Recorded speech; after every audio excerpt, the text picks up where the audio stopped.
to another episode of Boosted Rolls, a War Machine and Hearts podcast focused on EU meta, tournaments and tactics. My name is Tomasz and I play Infernals. Hey, hi, I'm Simon and I stream on Twitch at twitch.tv/HonestSci every Monday through Thursday, 8 till 11 p.m. So it'd be a pleasure to see you on there. Today we are joined by the finals opponent of Tomasz. So spoiler alert, Tomasz won fucking everything and made it very difficult to find guests. So fortunately we have one with us. Introduce yourself. Hello, my name is Joonas Heinonen and I come from Finland.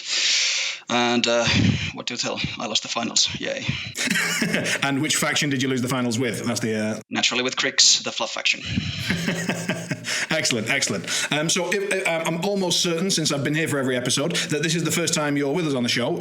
So tell us a little bit about yourself. How long have you been playing? What factions have you been playing? What or who got you into War Machine in the first place? And maybe just what have been some of your successes, maybe some locals or some nationals if you won stuff like that so far.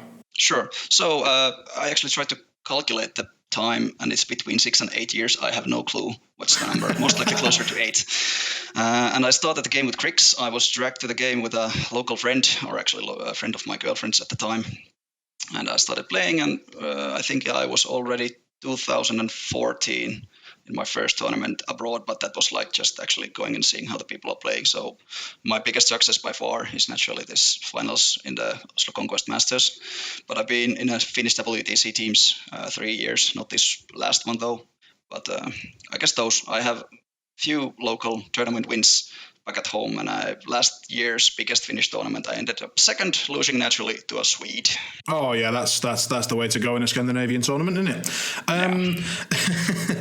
Which Swede did you lose to in that? Daniel Bergström, naturally. Oh yeah, good old the King of Signa. So what was the Finnish WTC results looking like for the last few years? Because obviously I met some of the guys, but I wasn't closely tracking their results. How did they do? I wish I could say that we're perfect and winning everything, but since we actually won it in 2016, we've been having actually a little difficulty getting at least the third team, which is our main goal for this year. Mm-hmm. So there are usually one team that ends up in the top 20s, but otherwise the second team is usually dragging behind, which leaves us with the not third spot, and it makes it hard to actually get new guys in and get the meta and hype going on. So the meta in Finland, as you can figure out, is not very big. Okay. And what's your local meta? Is it Helsinki or? Yes, Helsinki region. There's I'd say something little over 10 active players. All right. Okay. And as we suggested, we are here to talk today about ConQuest. So it was the recent large event, Masters, Team and Invitationals, hosted in Oslo in Norway, organised by several people, but one of them is Sverre, who people might know, and Joonas from Frozen Forge. Of course, Joonas Brand, for those who don't know him, but I'm sure many of you do by now. Thank you, though. For my mind was just going all over the place there. So tell me a little bit, maybe Tomasz, tell me, what was the format in terms of the number of people in the Masters and the number of teams and so on and so forth? And what was the meta? So what was the tournament meta for ConQuest this year? Was it even spread or 64 Circle of Obros, or what was going on? So ConQuest is a typical EU convention. I think EU conventions are their own format by now. So the first day we have Masters. It's 6 rounds Masters, but everyone play 5 rounds. And then we have cut to top 2 and the final is going on. Then the second day we have a team tournament. It's a challenger system with a little twist that I really like, because you can choose any table you like, not only the first and the third table. Mm-hmm. Then the third day, it's the invitational. And how invitationals here work are you qualify during the convention for the invitational. So top 2 from the Masters, top 3, the winning team from the team tournament, and then the winners of various steamrollers that are going alongside the big tournaments for people that dropped from them. The winners would qualify for the invitational, and it's 8-man finals of the finals. As for the meta, it was very different from what we've seen in the WTC, and ConQuest is the first big European convention after the WTC, so it was very interesting to see how things has changed. Okay. For example, Circle would be the most popular faction in the WTC, and in ConQuest I think I saw like 2, maybe 3 players of Circle. Their number dropped. Of course, they were nerfed right before WTC, and I think it was too late for people to react. But also, WTC is known for a big dense terrain, and ConQuest is not. So I think that maybe put people down on Circle. Another thing would be the very hard matchup to Harbinger and Scorn. Scorn did not change and Harbinger changed, but we still don't know how the nerf affected her, and many people thought that it's not enough. And speaking about the nerfs, another faction that was very popular in the WTC, I think it was second most popular, were Grimkins. And in ConQuest, I think there were maybe 3 players of Grimkins. And you could say that people just got tired of playing Grimkins after WTC. But for example, they did not get tired of playing Scorn, which was also very popular. So I think it's just a reaction to a recent Clockatrice nerf, which, as opposed to Harbinger nerf, made the faction obviously a bit weaker. Just remind me, what was the clock nerf? So Spray was changed from Paralyzed to Slow. Slow is the same thing as Paralyzed, but it does not prevent you from running, charging, and using power attacks. And Stutter was changed to once per turn. Okay. Yeah, so it's not a big deal. It's not a huge nerf, and I don't think it will affect the faction in the long run. But what it does that shortly after the nerf is people don't know their matchups now. So it affects the matchups. You can see some matchups you haven't played before. For example, Farns or Infernals changed a lot, and I think people need to try it. People need some experience, and people need to know how to adjust their lists to be able to play into things they haven't played before, as opposed to Harbinger nerf, which doesn't change her matchups. Just good matchups are maybe slightly worse, and the bad matchups are still bad. So. What was the eventual Harby nerf? So the only change is Martyrdom, which went from D3 to D3+1. Oh, so she still dominates. Yeah, I think she still dominates matchups that were very good for her, but Kuba said, for example, that he approaches the table very insecure when it comes to matchups that used to be good but not great. So time will tell. Oh, I'm really looking forward to having a chat with him during the team event then. That'd be, so the team episode, that'd be cool. Yeah. See what he thinks about it. Well, he brought Harby, right? Yeah, he did. Perfect. And I think he has some interesting thoughts about the nerf. Great. So going back to the topic, we've seen a lot of Scorn, and of course Scorn wasn't nerfed, and it benefits from other top things in the meta being nerfed. And it's just Zal 2 all over the show, or? Yeah, of course. It's just one list.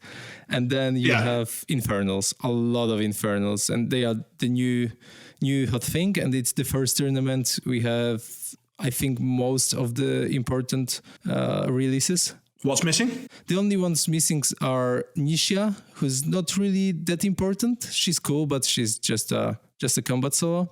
And then Runewood, who's actually big and important, but you can play the faction without Runewood and do well.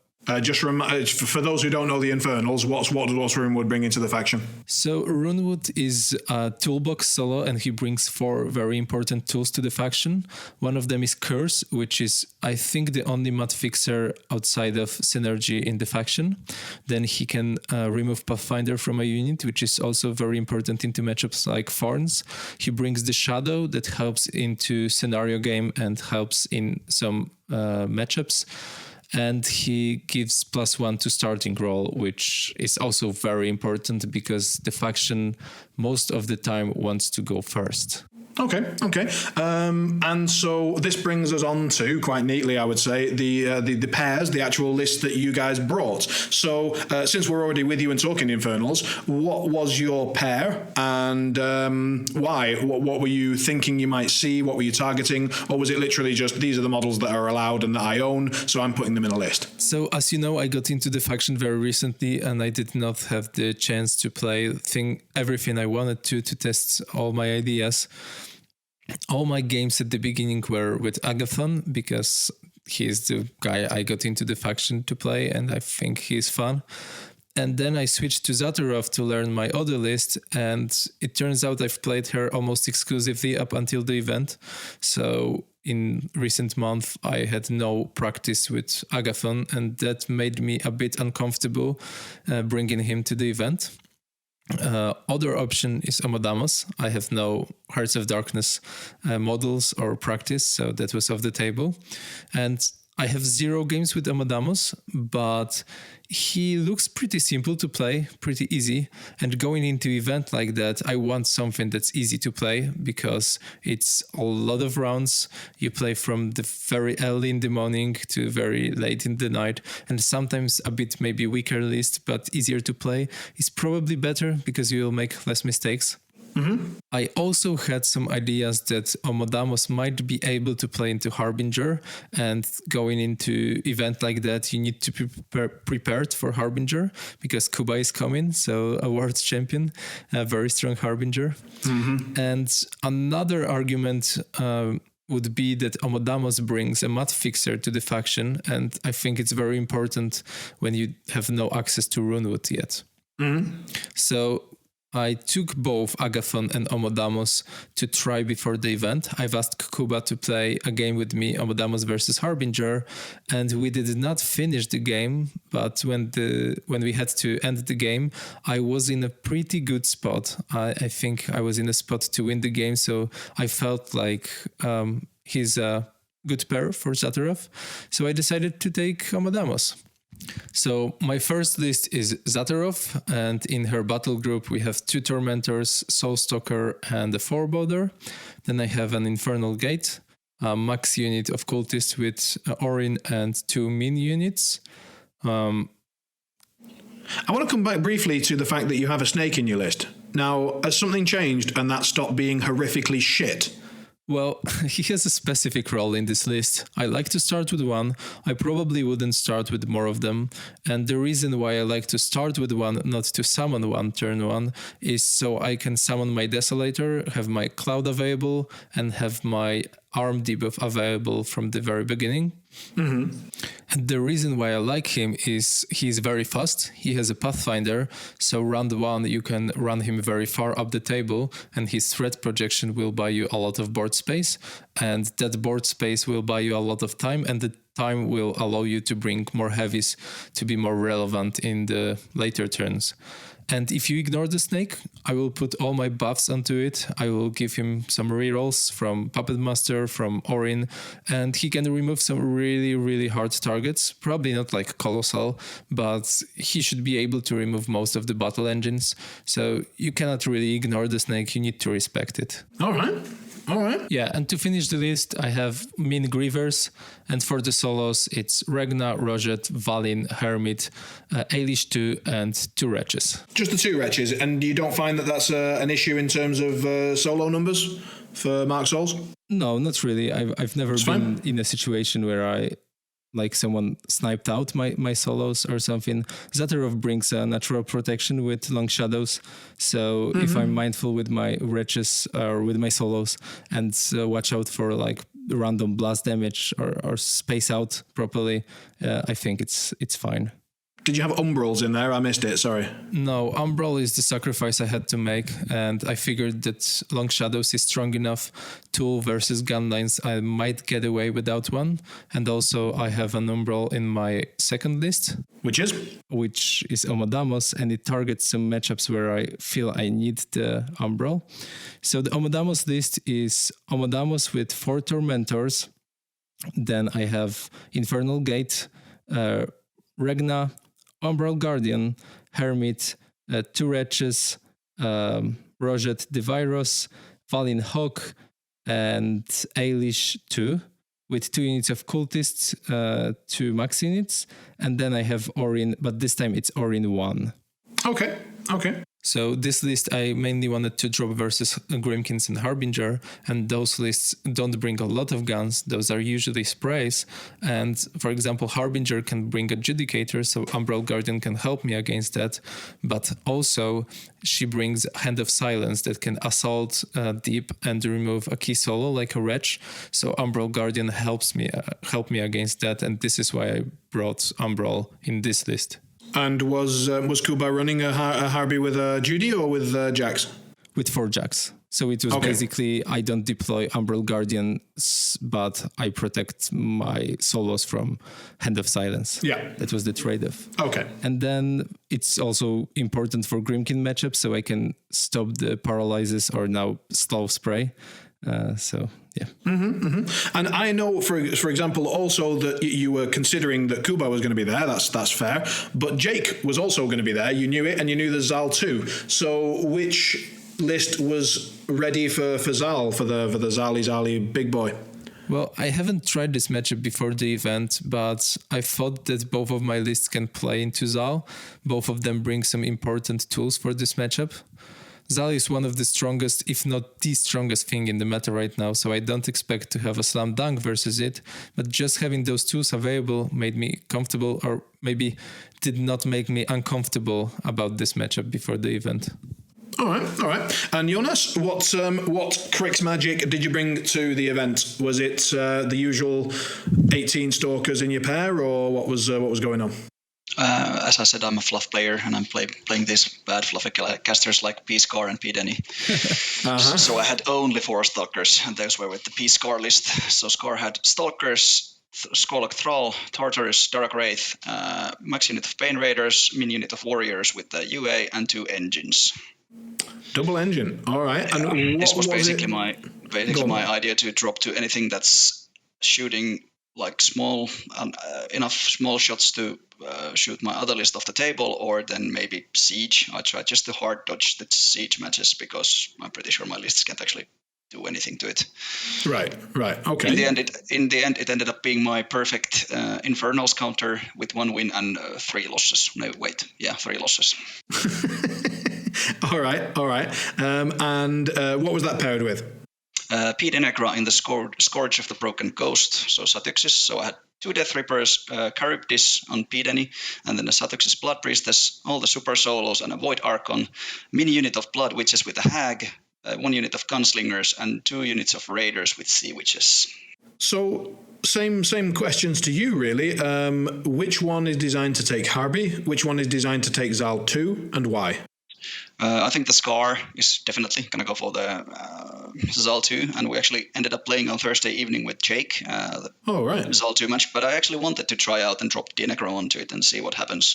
The only noteworthy thing is that I actually managed to kill one of the Supreme Guardians under Zal 2's feet, but otherwise I got just my head blown off with that game. It's really rough, so Scar for sure there. And then on Harbinger question, I think it really depends on what does Harbinger bring in. If there's Adjudicator, I might actually go for the Scar one, but with the 4 jacks, I would like to actually maybe even drop the Denegra list, the Satyxis Raiders. Just try and give all the possible feedbacks to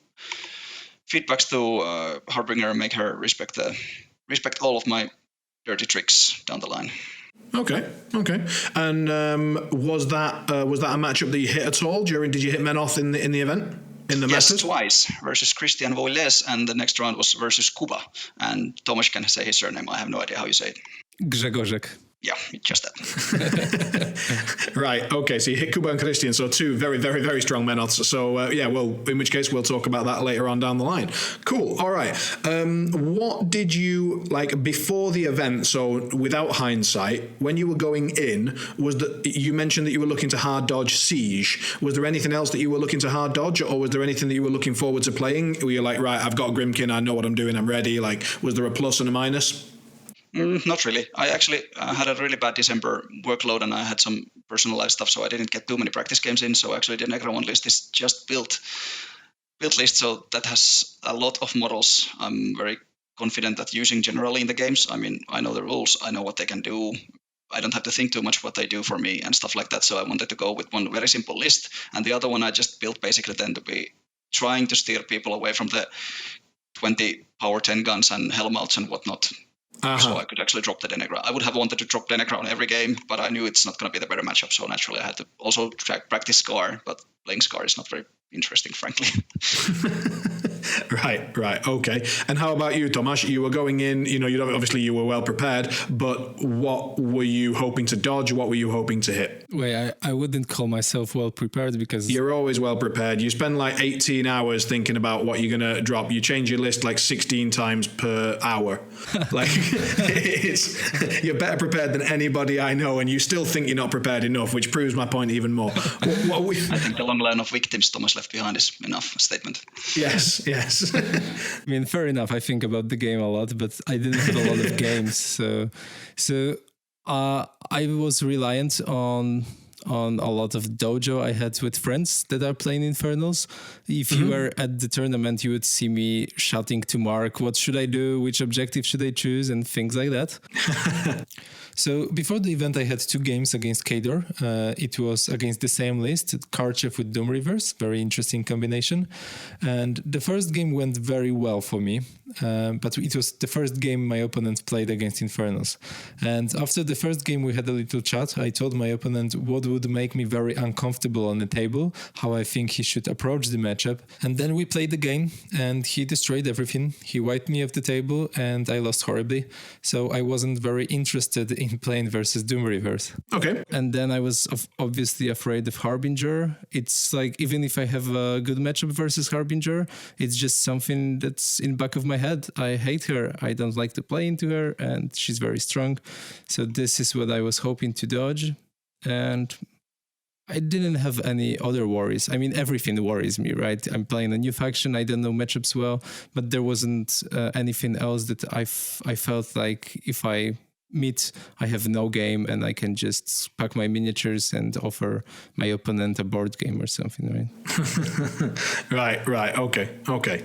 So you're taking Infernals, and obviously they are, as you say, the new hotness, and they are quite new and a little bit topical, I would say, because of a few things. So first of all, what would you say the current state of Infernals is regarding power level? Would you put them top 3, top 5? Well, so I had this conversation right before the event. Someone in the chat stated that he thinks that Infernals are the strongest faction and that people inside this person's meta agree with him. Then many others came and said that they agree and they think they are overtuned, but I did not agree with that statement. I had many games that were very, very close. I was 1 CP or 1 roll away of losing, and I didn't feel the power level of the faction. You didn't, or you don't? I don't feel. You still don't? Well, fair. ConQuest changed my mind a little bit on the subject, but also it assured some of my thoughts I had before. Sure. So, for example, I would say that the faction is one of the top factions, probably in the top 5, but I wouldn't say they are the strongest. And the impression of them being the strongest now is the result of people not knowing how to play against them.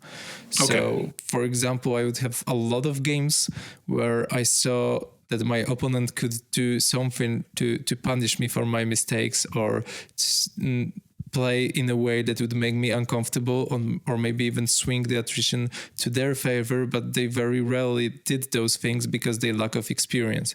And I think that's the issue, especially in Europe, when we had some issues with availability of the models, the distribution issues, and some of the people just hate playing with proxies, so they wouldn't play the faction and their opponents wouldn't play against the faction and wouldn't get the experience they needed. For example, I was lucky enough to get my hands on most of the faction, but I couldn't buy more than 2 Tormentors, so up until the day before the event, I would play with only 2 Tormentors because I hate proxying Heavies. What a wonderful segue, which brings us into the release issues. The Infernals release issues. I've been out of the game for a little bit now, and I have purposefully taken myself out of a lot of... I was deep down the rabbit hole in terms of being a member of a lot of groups and chats and this, that, and the other, and I've purposefully brought myself out of a lot of that, and yet the cries of torment and despair still reach me, even though I've managed to get myself out of that situation. I'm still hearing about release issues, about dates being pushed back, about model availability, about local gaming store problems. What's going on?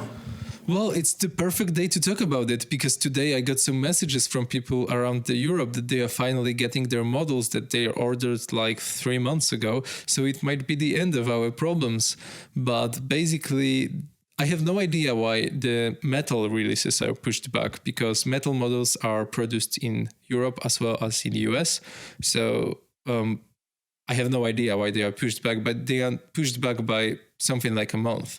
The issue is with resin models because Privateer Press changed the technology that they are using for most of the new releases. They used to be in PCV or plastic or whatever.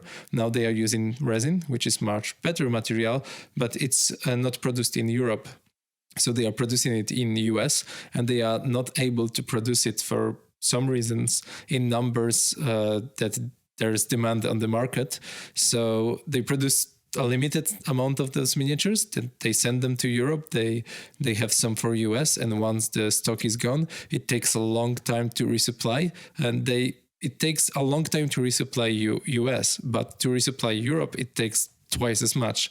So, for example, Tormentors were out of stock for 3 months, and the resupply happened today. So it took quite a long time. And the release that was how many months ago? I think it was somewhere in the summer. Holy shit, right.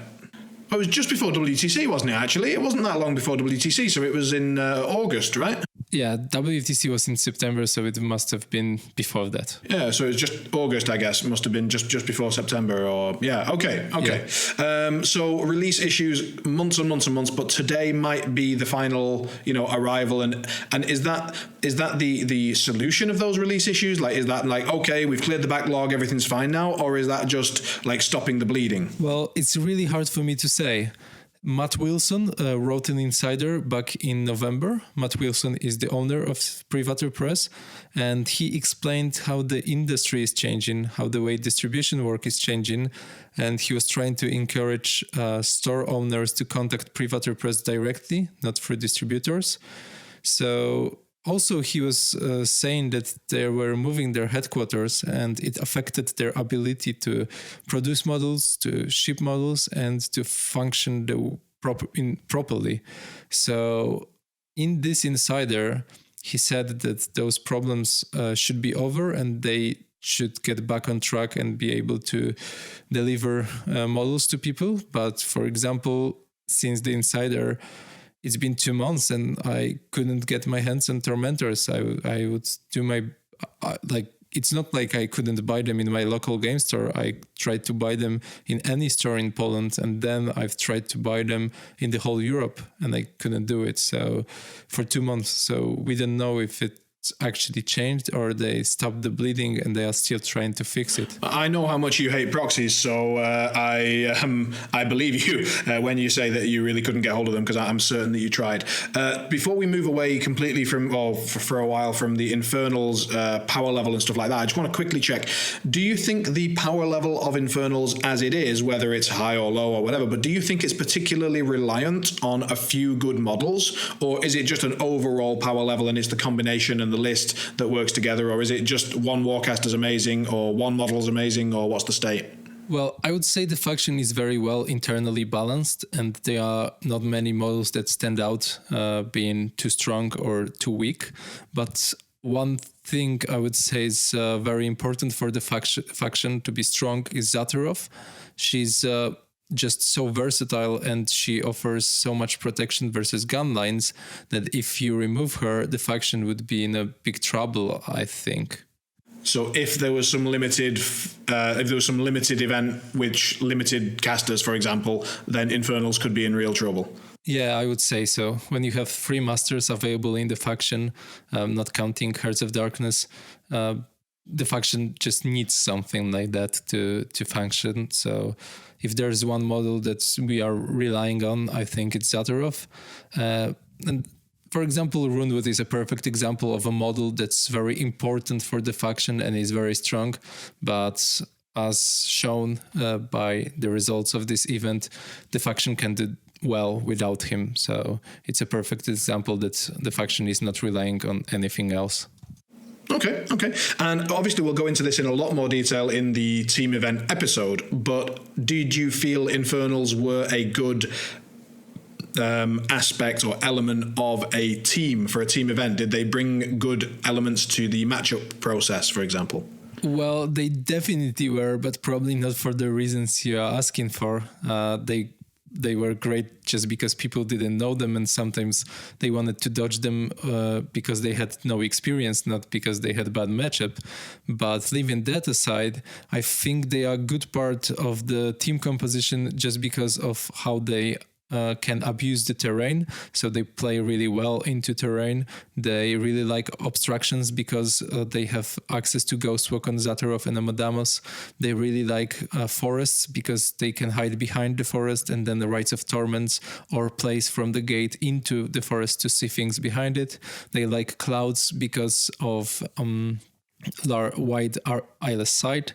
So they are good because they play well into the terrain, but they don't stand out any more than, for example, Circle does with forests or Cryx does with just ignoring everything.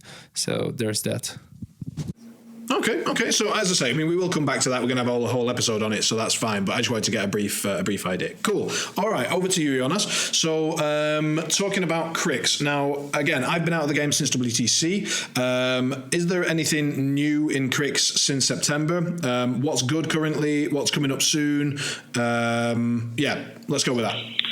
Actually, super fun that you asked because I wasn't at the last WTC, so I'm not sure if I'm the best person to actually speak of this.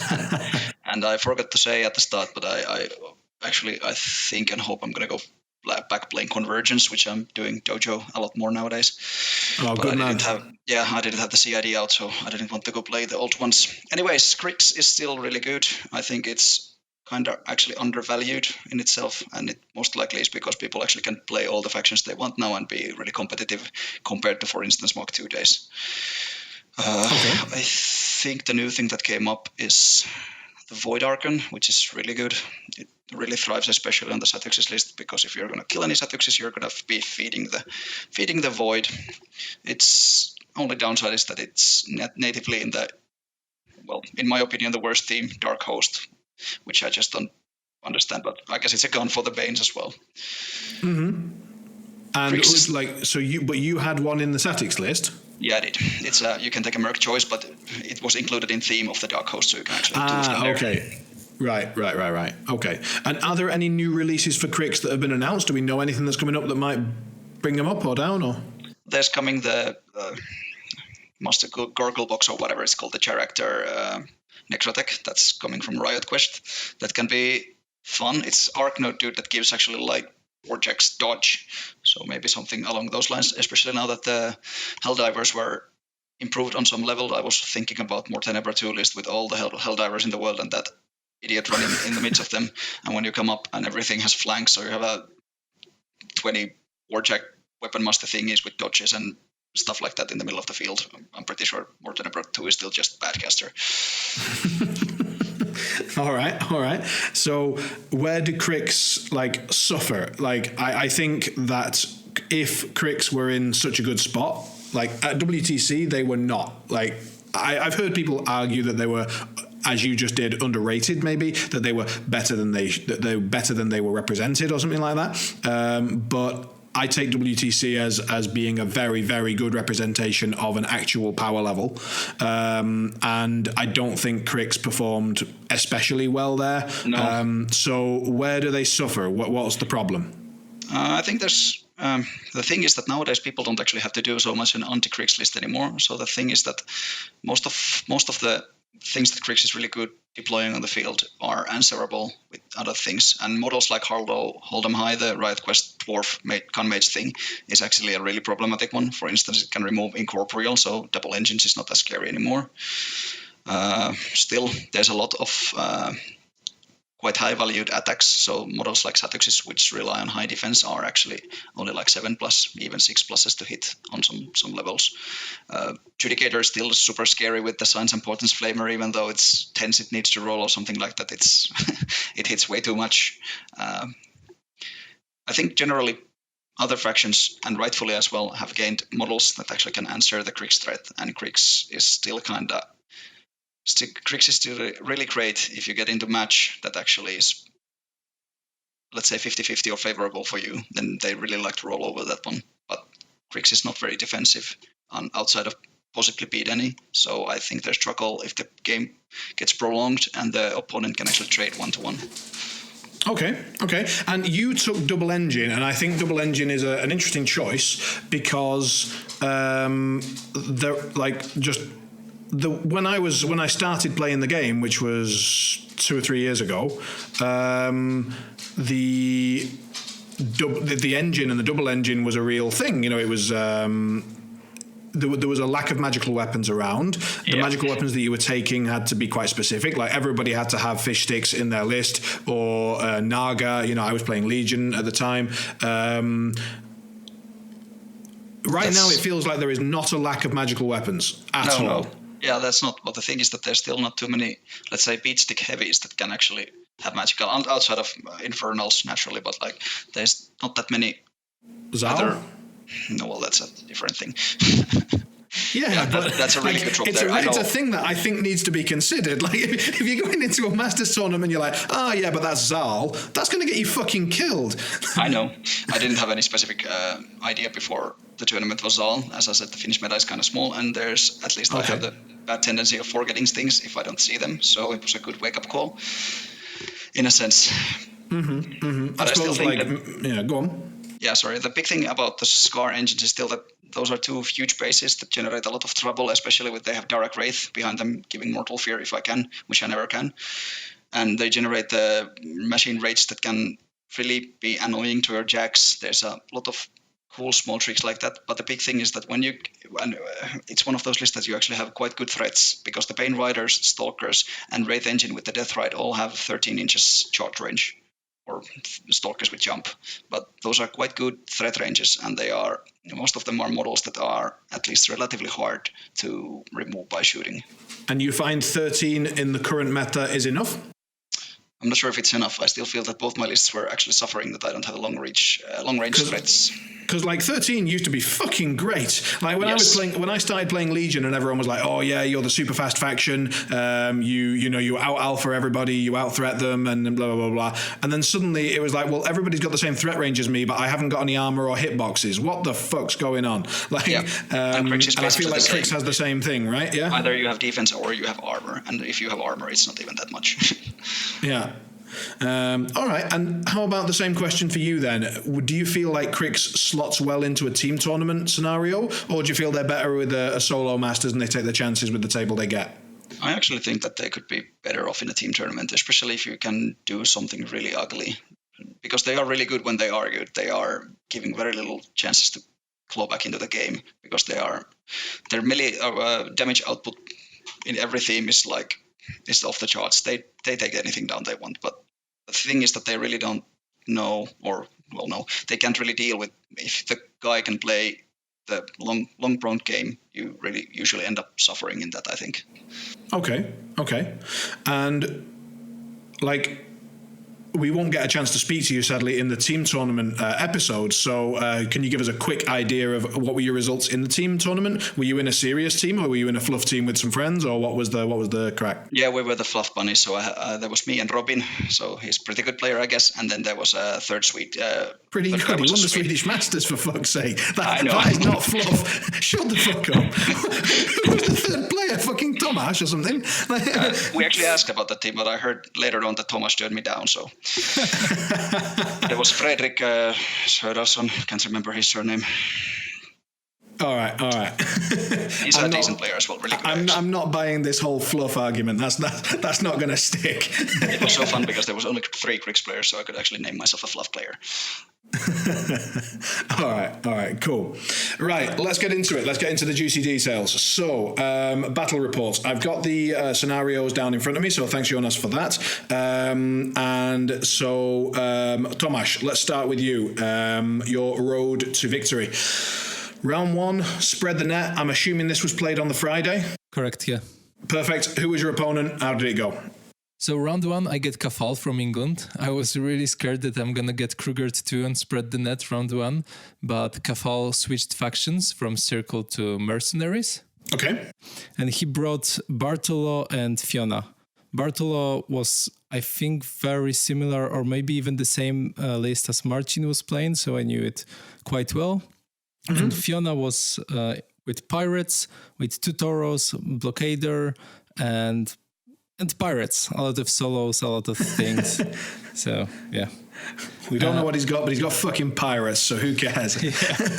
Where's the rum gone? Right, okay. So which one did he end up dropping against you, and which one did you drop, obviously? So Kafal chooses Fiona. Bartolo doesn't have a good game into things that are steady. I chose Zatarov because there was a big obstruction in the middle. Both of my lists can go ghostly, but only one of them is well suited for a spread the net game where I need some models to contest, and that's Zatarov with the Griever Swarm. I don't remember who won the first. I think it was me. I remember that it was me because I ran up and then Kafal had a decision to feed bottom of 1. He decides not to. He puts Blockader in range of my snake that's in the middle of the table, and Toro on the left where the rectangular zone is. Another Toro would be on the right. So then in my turn I decide to go for the Toro that's in the left, so in his rectangular zone, because I'm worried that scenario is going to be an issue in this game, and if I remove this Toro it might create some problems to score this zone actually. So I remove the Toro. I don't remember if I feed this turn, but I think I did. I protect some scenario, and then Kafal, his pirates has actually access to boosted attack rolls, so even through my feed, he was able to remove the snake pretty easily. Remove Griever Swarms. He also put something on the flag, and then he sends a blockader to kill my snake that's contesting or scoring my rectangular zone. So the thing is that he's going to fit into my fit, so it's a better situation for him.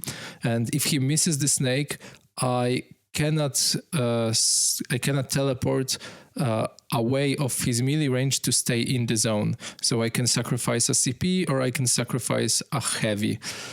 He charges. He tried to befuddle another of my heavies to have 2 in range of the blockader.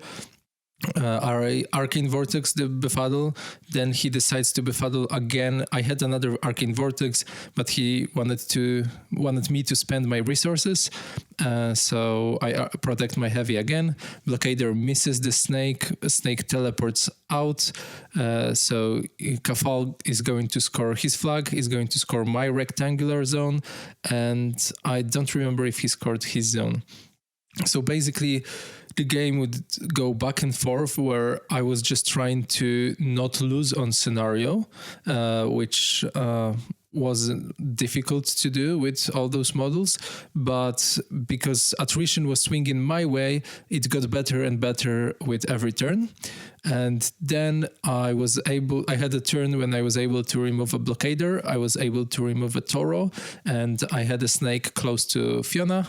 Fiona decides to kill the snake, but she did not manage to kill it, and then Kafal concedes because Fiona is in melee range of a snake, basically. So a very good round 1, because the game was very competitive, but at the same time it wasn't the game that goes to last seconds when you need to contest, you need to be super focused. It doesn't just stress the shit out of you for the rest of the day. Yeah. All right. So you get a good game in, you get your warm up, you get your head in the game. And how about you, Joonas? What was your round 1 like? Spread the net against whom? Hugo Nordlund, so it's a Swedish WTC player, and he played Magnus too, and he actually won the roll and decided to go first, which I was super happy about. So in my table there's a wall obstacle just before his square zone, and there was a big obstruction in my square zone, so I was happy to take that side. So Denny is safe for all of the game to happen. So and when you say that, sorry, the wall before his rectangle zone, do you mean like you could stand in his zone and be in cover? But I could run like almost. I think actually my leftmost Satix's Raiders unit just actually ran to the wall. So right, you could just stack up behind it and threaten the zone. Yeah. Right. Okay. So tell us about the game. So, okay, Magnus does what Magnus does. He's super annoying, so he ran, especially with the blockader, far forwards, actually towing the zone. So I realized with escort, the blockader is going to kill my character, my only heavy in the list, which is kind of painful, but luckily I'm P-Denny, so I can kill him, except that there's Orin Midwinter, so I need to throw a lot of spells to actually kill it. So I was debating about it. I just spread the Satyx's Raiders like far and wide, both sides, ran Denny to the obstruction behind it, and made a bait with Charybdis. And I made sure that even though Magnus charges forward, all my pistol dudes, so Severa Blacktide and the Pistoliers, are out of the field, so I can actually go and be mean to Blockader. And he actually took the bait, charged the Charybdis and killed it, feed it on the deploying ends of the table, so I couldn't run forwards or backwards, and he tried to most likely pressurize an assassination with that. What it brought to me is that I could actually feed on the blockader, but before that I tried to use my Void Archon, charging some random dudes and jumping, so I'm actually in melee with blockader, and shooting Orin. There was Harlow, Hold'em High, Boom, Howler 2, and someone else maybe there behind the jack, so I shot them. I hit Orin, but naturally, there was Hermit in the list, so I didn't kill him, so I couldn't debuff the big boy. But I killed all the other solos, so Boomy 2 and Harlow Hold'em High for a random shot is pretty good. Then defeated, I actually went in first with the Pistoliers, and of course with the Signs Important shots, charged with Axiara, maybe shot with some random captain, and when Severa Blacktide charged to melee with the gunfighter role she has Pistolier, so she becomes actually a weapon master in melee, and they are still gunshots, so the blockader is not going to get the unyielding. I actually destroyed it even before the vortex blast, so I used 5 models to kill the big boy. Ooh. Then his turn, everything meaningful is defeated. He tried to do something. What was the scenario situation at the end of that turn? I think it was 1-1. Okay, so it didn't swing much even with Magnus' feet?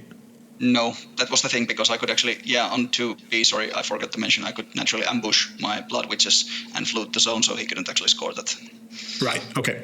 And he didn't have any solos yet at the flag, and I think I He actually didn't? killed it. No, not at that point, not 2A, so I actually charged with, or he might have had, but I charged the rightmost side Satyx's Raider unit and killed everything there as well.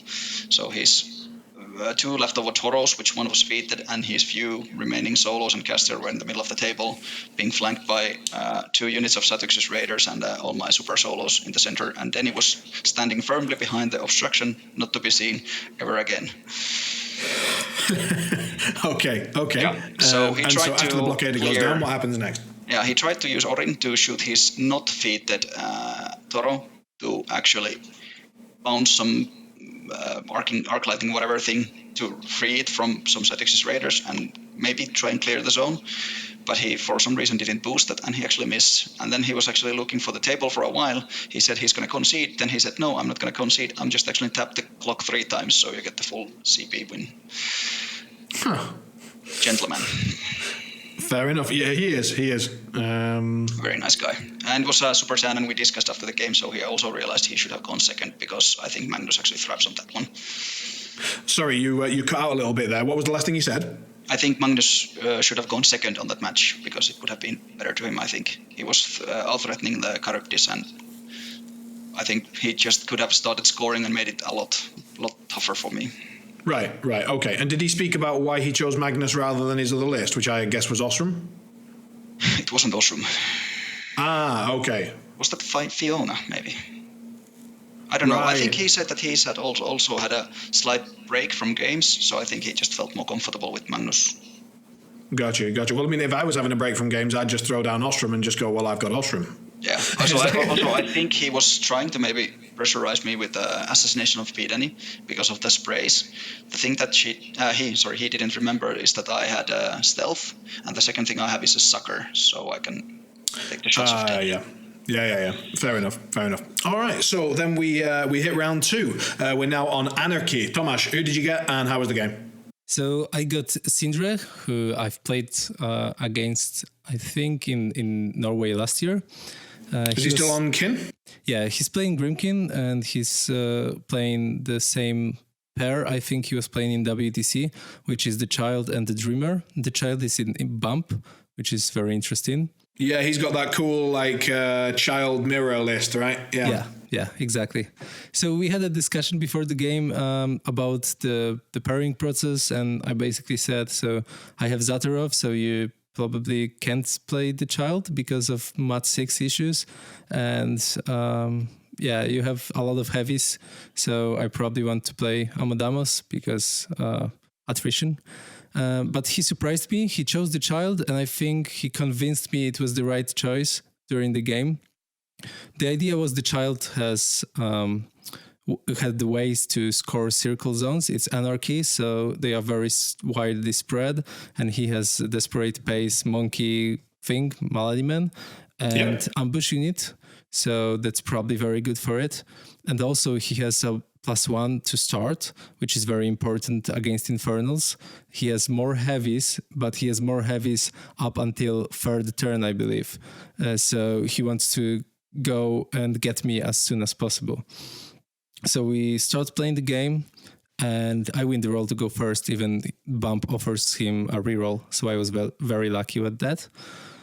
And then we are playing the game. The game scenario wasn't really relevant during this game. Like, I was able to protect him from scoring. I was scoring my flag. Sindra was scoring his flag. And there was obstruction in the middle of the table around which there was a lot of fight going on.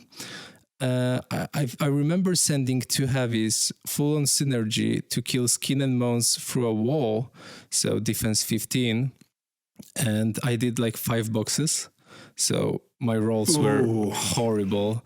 But then Syndra's turn was also horrible. He was rolling super bad as well, and there was a Shrieker in the middle of the fight, so another Skin and Bones couldn't go through a lake to actually join the fight and kill maybe one of my heavies, because he couldn't use his animi because of wailing, and he wasn't able to kill the Shrieker. So the whole thing was like a giant disaster. No one's plan really worked around this abstraction. We were fighting each other for 3 turns, doing 5 damage each on heavies. So nothing really happened.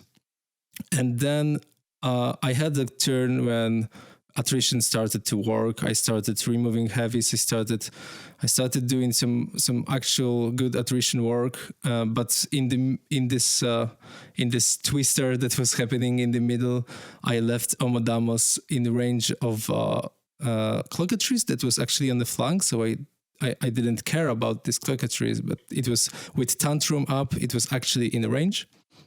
And then Sindra measures, he's going for an assassination. It's Clockatrice with Abuse versus Omodamos on 1 or 2 transfers with 15 boxes. I had Umbral Guardian available for me for the spray, so I won't get slow. And there's a Volin that's really hard to remove, so I cannot be knocked down.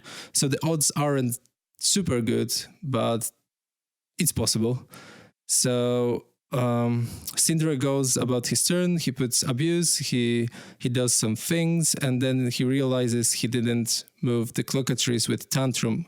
So he has only reached for me to have only 1 initial, only with the 2-inch range initial. And he tries an assassination, but it doesn't work. It wasn't good odds, and on top of it, his rolls weren't really lucky. And from then, I take the game because I'm able to remove every heavy, I think, and score points and protect myself from any outs from Sindra. Very nice. It was one of those cock-ups that you're just not coming back from. Yeah, I think it was the point of the game that he needed to go for the assassination, because I had my previous turn was really good, so I was ahead and I was going to win, so it was a good shout. He went for it. It didn't work, and there was no other out from Roughly the game. What percentage did you think it was? Well, with the Tantrum move, it would be around 10%, maybe a bit more, I don't know. And without it was obviously a lot lower. Oh, okay. All right. He's a lovely guy. I've always enjoyed games against him, and they've always been, they've always had the potential to be really close. So I'm again, you're making me miss these events because all these people that I'd love to meet more often. All right, Joonas, round 2, you're on Anarchy. Who'd you get? What happened? I got to play versus Peter Boom Jensen, a Danish guy. I expect him to be a WTC player, but I have no idea. I didn't actually ask about that. And he was my first touch of Infernals in this tournament, so he played Agathon, and my planning was that I'm going to play Scar because there's not too many souls I'm going to be able to give him. So I had a complicated plan going into the game. Don't give him souls. Yeah. So I actually won the roll to go first. So Darak rode ahead, gave Death Ride. Everything ran just out of 12 of the gate. So he cannot actually direct hit me with anything, but I'm threatening everything. And I think he ran on some level to match some stuff of mine. I'm not sure if he gave me anything meaningful, maybe some light horror and some shriekers and stuff like that. He didn't have, for instance, as Tomas's list had 2 shooty boys and maybe 1 tormentor or whatever it was. He didn't have any of those in the list. There was a snake, but he was left way behind. So on 2A, I feated with Scar. I think I feated most of my cavalry, herself, Tartarus, both engines, most of the stalkers. But I lucked out with the sack roll, so I got some focus back, so I actually healed even after casting Dark Guidance and camping something.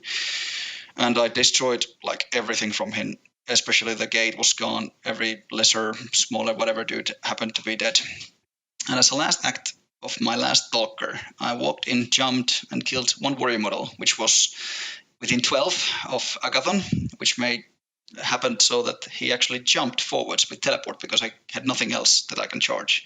And I realized Agathon is actually looking now at Scar, who's severely damaged, camping only few focus for a caster kill. So I had to run my last remaining engine in the line just to block that thing out. And I think he was in a relatively bad spot.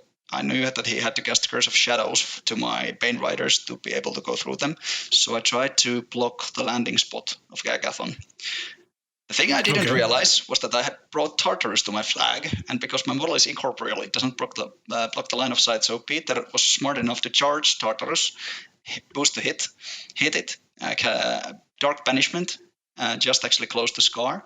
And the first thing he does after his feeding is that he actually casts Dark Seduction on Tartarus. So now my Scar, I think, had 4 boxes of health or 5 boxes of health, camping 2, has a feated Tartarus walking behind him, hitting power B plus S18 weapon master if he hits me, but luckily Tartarus missed the melee roll. He needed a 6 and rolled a 5. Oh. I think I lucked out there. So then he throws one more dark fire. It does some points, but because of feet and focus, I survive it. And I was shaking. I could have scored possibly like 3 points before killing Agathon, but I was so nervous I didn't want to do it. So I just healed Scar with objective, kept all the camp, went in and killed Agathon by Scar because I was so very, very terrified. So I'd give Peter a big hats off for figuring that one out. Especially the Tartarus one was really ugly for me. that is a very ass-clenching moment right there. It's just like, oh no, oh. One of those games, because he misses a roll to 6, he needed something like 3 dice 10 to kill me, and he had even a laser to come up. So I felt like I didn't deserve to win that game, but hey, dice are dice. I lucked out. It's that moment when he activates and you're like, what the fuck's he doing? And he says, Dark Seduction. You're like, on who? Oh no! Oh! But we were having a laugh about it, and Peter told me that he hadn't played like only a few games because he got the models like at Christmas, so he had like 2 weeks before we actually had to go and play with them. So in a sense, I think he made me a lot more nervous than I should have been. He's a lovely bloke. I met him for the Danish Masters a couple of years ago, and he's a great guy. He was playing Menoth at the time, and we had a good chat. All right. So that brings us on to, are we then on Saturday, or are we playing 3 rounds Friday? We're playing 6 rounds Friday. Holy fuck. Yeah. That's a heavy day. What time did you start? 9:30, I think. Yeah, 9:30. Oh, okay. So that's how they did it, right? I was wondering how the fuck they fit all this in. And our last game ended like almost at midnight. Oh, so it's similar to last year. I think last year we finished at like 1 a.m. Yeah. All right, cool. So then, round 3. we move on to, wait, I've lost it. Invasion. Here we go. Tomasz, who is your opponent? How does it play through? So I think every tournament that someone wins, there's a sentence that to win a tournament, you need to get lucky. And here's the round. So I'm playing lovely Morgan Ackerson from Sweden. And before the tournament, I've met some guys and I see Morgan, he's not playing. So I'm like, Morgan, we never played. So would you be up for a game? I wanted to test myself into Zal 2. He is rocking Zal 2 and Rashev, but he actually dropped Rashev in the practice games versus me. He did some mistakes, lost 2 turtles in one turn, and that because of that he lost the game. But he said that how did he lose 2 turtles? He left them in range of my stuff, and he didn't think I will be able to kill them. But right, he just got the armor to power ratio not quite right. Okay. Sorry, go on. So he said that he made some mistakes and he would drop Rashev the next time we play it. And I said I would drop Zatorov. So then we meet in round 3 and I'm like, all right, so we're having a rematch. I play Zatorov and Morgan is like, I'm playing Zal. Fuck. Basically, I was happy to play Rashev again. I'm not sure which one is the better matchup, but I already knew the Rashev matchup. So I was happy to play it. And Zal is trouble. He's obviously a strong list. There are 2 Supreme Guardians. Of course, from my Circle Day, Zal 2 touched me badly a few times, so I don't like him. And we were playing on Invasion. I win the role to go first. I decided to go first, which in hindsight I think was my first mistake to make. And then we are playing very, very standoffish. I move in, making a heavy. Morgan is moving up. He keeps both of his Supreme Guardians outside of all my ranges. Like, he didn't take the risk to even take 1 heavy on Supreme, so they were way back, and the army was fighting. So when the scenario started to be relevant, Morgan was sending few guys to clean the zone. Eventually, he was able to score his first point, and I felt like the longer the game go, the better it is for me because I'm producing heavies each turn.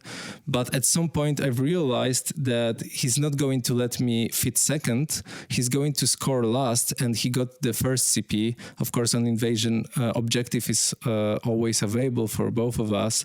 So he's probably going to win because even if I produce like all the heavies I can, I cannot clear the zone effectively with all of them the last round and score everything and hope that I will win.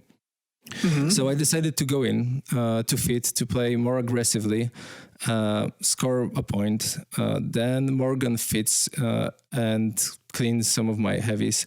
So it's we're fighting back and forth. And the clock is getting low, and we are getting to last rounds. Both Supremes are alive because we started fighting so late.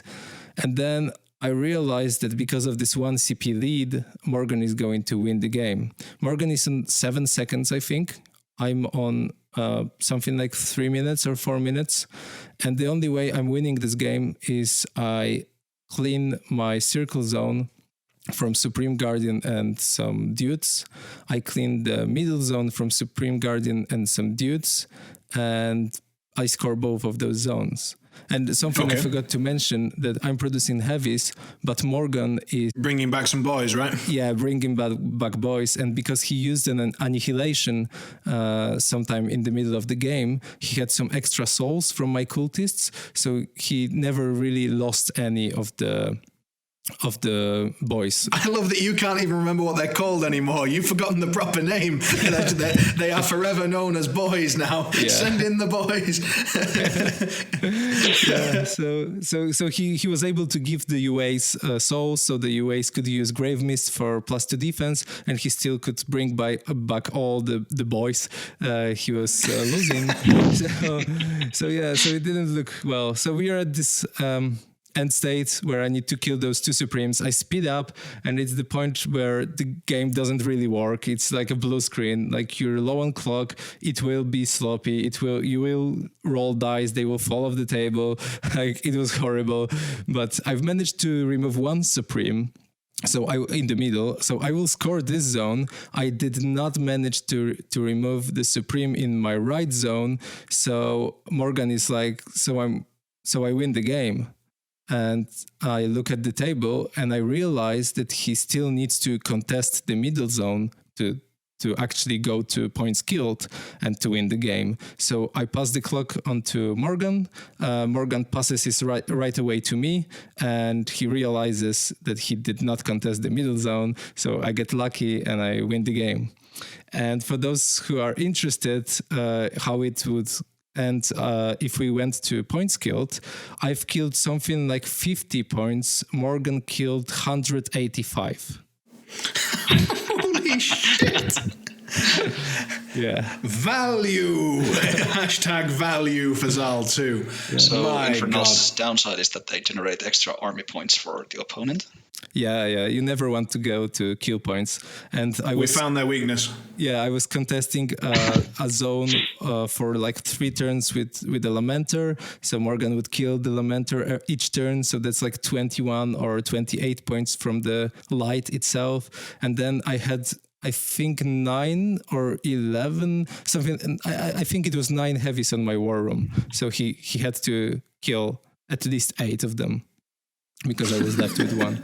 So yeah, it was a grind. It was a grind, and I was very lucky. And Morgan took the loss like a champ. Like he didn't complain about it. He acknowledged that right away that he made a mistake, and the game was basically his to take. But I don't think I've ever heard him complain about a game state in my life. So he's a really nice guy. Yep. Yeah. Yeah, so the ending was incredibly nervous, very tight, really close. But in the end, the atmosphere was great. We had a good laugh, and this game was the reason I was trying to dodge Morgan later on in the team tournament. Christ, that is a tight game. If it comes down to almost a shitload of army points. All right, Invasion round 3. Who have you got, Joonas? Yeah, so I'm going to be giving a heads up. So these 2 next rounds, I would like to go brief in more detail, because I think these 2 are the best games I've played War Machine in my entire life. They were such nail biters to the end. And I got on round 3 certain Mr. Christian Voilos, so the Norway Moonin Protectorate player, or other one of those 2 fine gentlemen. So his other list is Sirenia, the one he dominated WTC with, and the other list is Picreos Prop and Drop, which is so ugly that I can never ever think of dropping a peace card there. Just gonna be very messy. So I had to take Satuxis, because I had Satuxis Raider Captain and hope he's not gonna drop it, because Satuxis Raider Captain is not actually not that tough to kill, so he can then wipe out my army. But that was actually his plan all along. So he brought the Picreos to force people play Sirenia, which I was kind of happy about. Yeah. Especially now that I know that his shtick with the list is that stupid avatar standing behind the wall with inviolable resolve on it and make life miserable for everyone. Yes, that's about it. Yeah, so he won the roll and naturally chose to go first. In our scenario between the square zone, there's a big obstruction, which helped, I think, in the end, both players a lot. But on my side, there was a wall. I could hide Denny behind, so there's no random shots killing me. And it's tougher to get the landing zones, and if he's charging me over the wall, I think I'm just doing fine. Defense 18 is not a thing to sneeze at. So he goes first and runs. I run and spread out as much as I can, so I can actually threaten his models from multiple directions. His mounted paladins are wide on the flanks, so I'm trying to get those guys first because they really are annoying. His both Archons are running relatively middle, and the Avatar went from right side of the central obstruction, and the second one, Sanctifier, ran from the left side. I ran there, so 2A Sirenia Fitz puts a wall actually nearly on my edge of the square zone, and runs Avatar behind it with gaze on. He's like, let's say, I think there's like 3 inches between the wall and Avatar space. And he starts flooding in models. So there are some Kiki Monks, some Initiates, a lot of those dudes there trying to block me. And especially with the movement shenanigans that the list provides, it's really tricky to clear anything or not tricky. It's kind of risky to clear anything out of the way. But in the end, I got such a lucky situation that when my 2B started, I loaded Charybdis full, gave from my objective the treasury, just in case the token, so I'm not gonna mess up this turn, because if I'm not gonna kill Avatar, I'm gonna have a little world of problem at my hand. Issue with Avatar is that it's I can't cast spells on it, and it has an what it's called armor buff, which makes it really durable. It's something like armor 23, I think, with inviolable resolve. Good thing is that Charybdis has actually chain weapons, so I ignore shield, dropping its armor a little. So I just I use first my Arc Node, go within 8 of that right flank Paladin, use Dark Feet, use Dark Seduction, and it walk backwards, hit someone with it. So I actually used that good weapon on Fitz. I think it was actually Avatar, because it's a weapon master, and I got on butt side of Avatar. And then I charged in the right side gun Satex's Raiders. So I charged, I think, like 3 models to Avatar and 4 or 5 to the champion, killing the champion and doing some small damage on that Avatar, and actually knocking it down with the crit knockdown. After which Void Archon charged someone, killed it, jumped, sprayed, and the jump ended up, so I was actually in melee with the Avatar, so I was providing -2 armor to it more. I killed some dudes. I don't know why Christian didn't move anything to my path, because now I could just walk with Charybdis in melee with Avatar. I took him down. I think I was left with either 1 or 2 focus and hit something, most likely one of the Archons, but not doing anything, and forgetting entirely to use the treasure chest token, which is really good, especially if I didn't hit it. On right flank, I couldn't feed Dervish 1 unit of initiates, and there's the champion, so I charged them, but I did not do the ambush this turn, so I tried to stall the game on the right side flank and hope that it's going to end up being a longer game on that side for the champion to be caught up and like left there, because if the champion gets freed, it's going to start killing a lot of my dudes. So on 3A, he has a lot of vengeances triggered on the table, so a lot of Satexes are killed. Well, not a lot, some models. And then on his actual turn, he's thinking if he's actually going to charge P. Denegro with the Archon. So 1 Archon I was baiting to take an charge to the face, but even with Signs and Potence under my feet, he needs 10s to hit. So he used a lot of clock onto that and was thinking if he's going for that, but he didn't do it because he never could get a positive charge near that Archon, because Signs and Potence 8 is going to happen most likely. That's just a fact. But in the end, he killed some Satexes on the right flank, put half of the boxes into Charybdis, killed my Void Archon, and he used his Sanctifier Jack, charging a wall sum of 3 inches or something like that, but it's going to drop to speed 3, so I charged it 6 inches and killed two of the left wing Satex's Raiders, and the Unfeated Paladin and Initiates kill 1 or 2 more, something like that. Okay. I had a dodge on them, so they were dodging if they didn't hit. I was always walking out of the melee range. So on the 3B, so the following turn, I tried to go and deal with the champion on the left flank with the Satex Raider unit. Couldn't quite kill it. Let's see, I wrote it somewhere here. Yeah, I couldn't kill it, but I could kill the Dervish there, and I think I killed one of those. What are those? Initiates of the unit there, lucked out a good charge roll. Mm-hmm. And the thing is, I got Sanctifier in melee again with one of my Satex's Raiders, so I actually didn't even mention it before, but Scourge of the Broken Ghost gives a theme benefit of Gang Fighter. So now my Gang Fighter Jack is again power 18, mat 9 versus that Sanctifier. In the end, I killed the Sanctifier with my left half-crippled Charybdis, killed one of the Dervishes, did a lot of damage to the other one, tried to kill leftover Initiates and Monks in the central zone. I think I killed 1 Monk last turn, and so this turn I did not kill anyone. But anyways, I think the grind is going like close to a 50-50, which one is taking it down. I'm not able to kill any of the Archons yet. I think I left 1 Archon in 2 boxes. And the sad part about the 2 boxes is that I charge all my super solos in. And we all know what the Menoth Archons do. So on 4A, after the Vengeances, there's happening treasures where I'm losing very precious models, which is feeling really, really bad. Like Axiara and Severa and Raider Captain in 1 hit. It's not something you want to take in your face. And he also destroys Charybdis that turn. He kills most of my Subtextus Raiders left on the right side and 1 or 2 more on the left. So the right flank is looking like it's going to collapse for me. I'm trying to support it with my pistol girls. I'm killing something there. I can't remember which one I'm killing there, but I finally ambush in with 4B my blood hacks, the blood witches, and I actually just run the blood hack to produce the dark shroud for the paladin. I finally managed to dismount him, but I think, yeah, I actually got him killed on that turn and trying to hit the initiates but not killing on them. Trying to hit the initiates but not killing them. The story of most Harvey games actually, ever played. I think he walked out of the zone because I write here that I scored this turn 1-0. So I'm going to score the left wing. So it says either they walked out there or I managed to kill the rest of them. Sorry, this is getting really tough because the memories are quite hazy of this game at the 4B. We didn't have too much time at that stake and I tried to write it as simple as I could. Trying to deal with your own shorthand's a bitch, innit? I did it even with computer and I'm still not failing at this. All right, well, don't worry about it. So, we're getting the idea. So carry on. So, okay, 5A, Christian destroys my objective, which is kind of bad, but usually the good thing is that I actually managed to use the effect out of it. But the bad thing is that he clears the right zone. So he's scoring 2 points this turn, and he's so happy about it that he actually forgets to contest my zone. We go to 2-2. I think Christian... so I clear something more and run one of the gunslingers into his zone.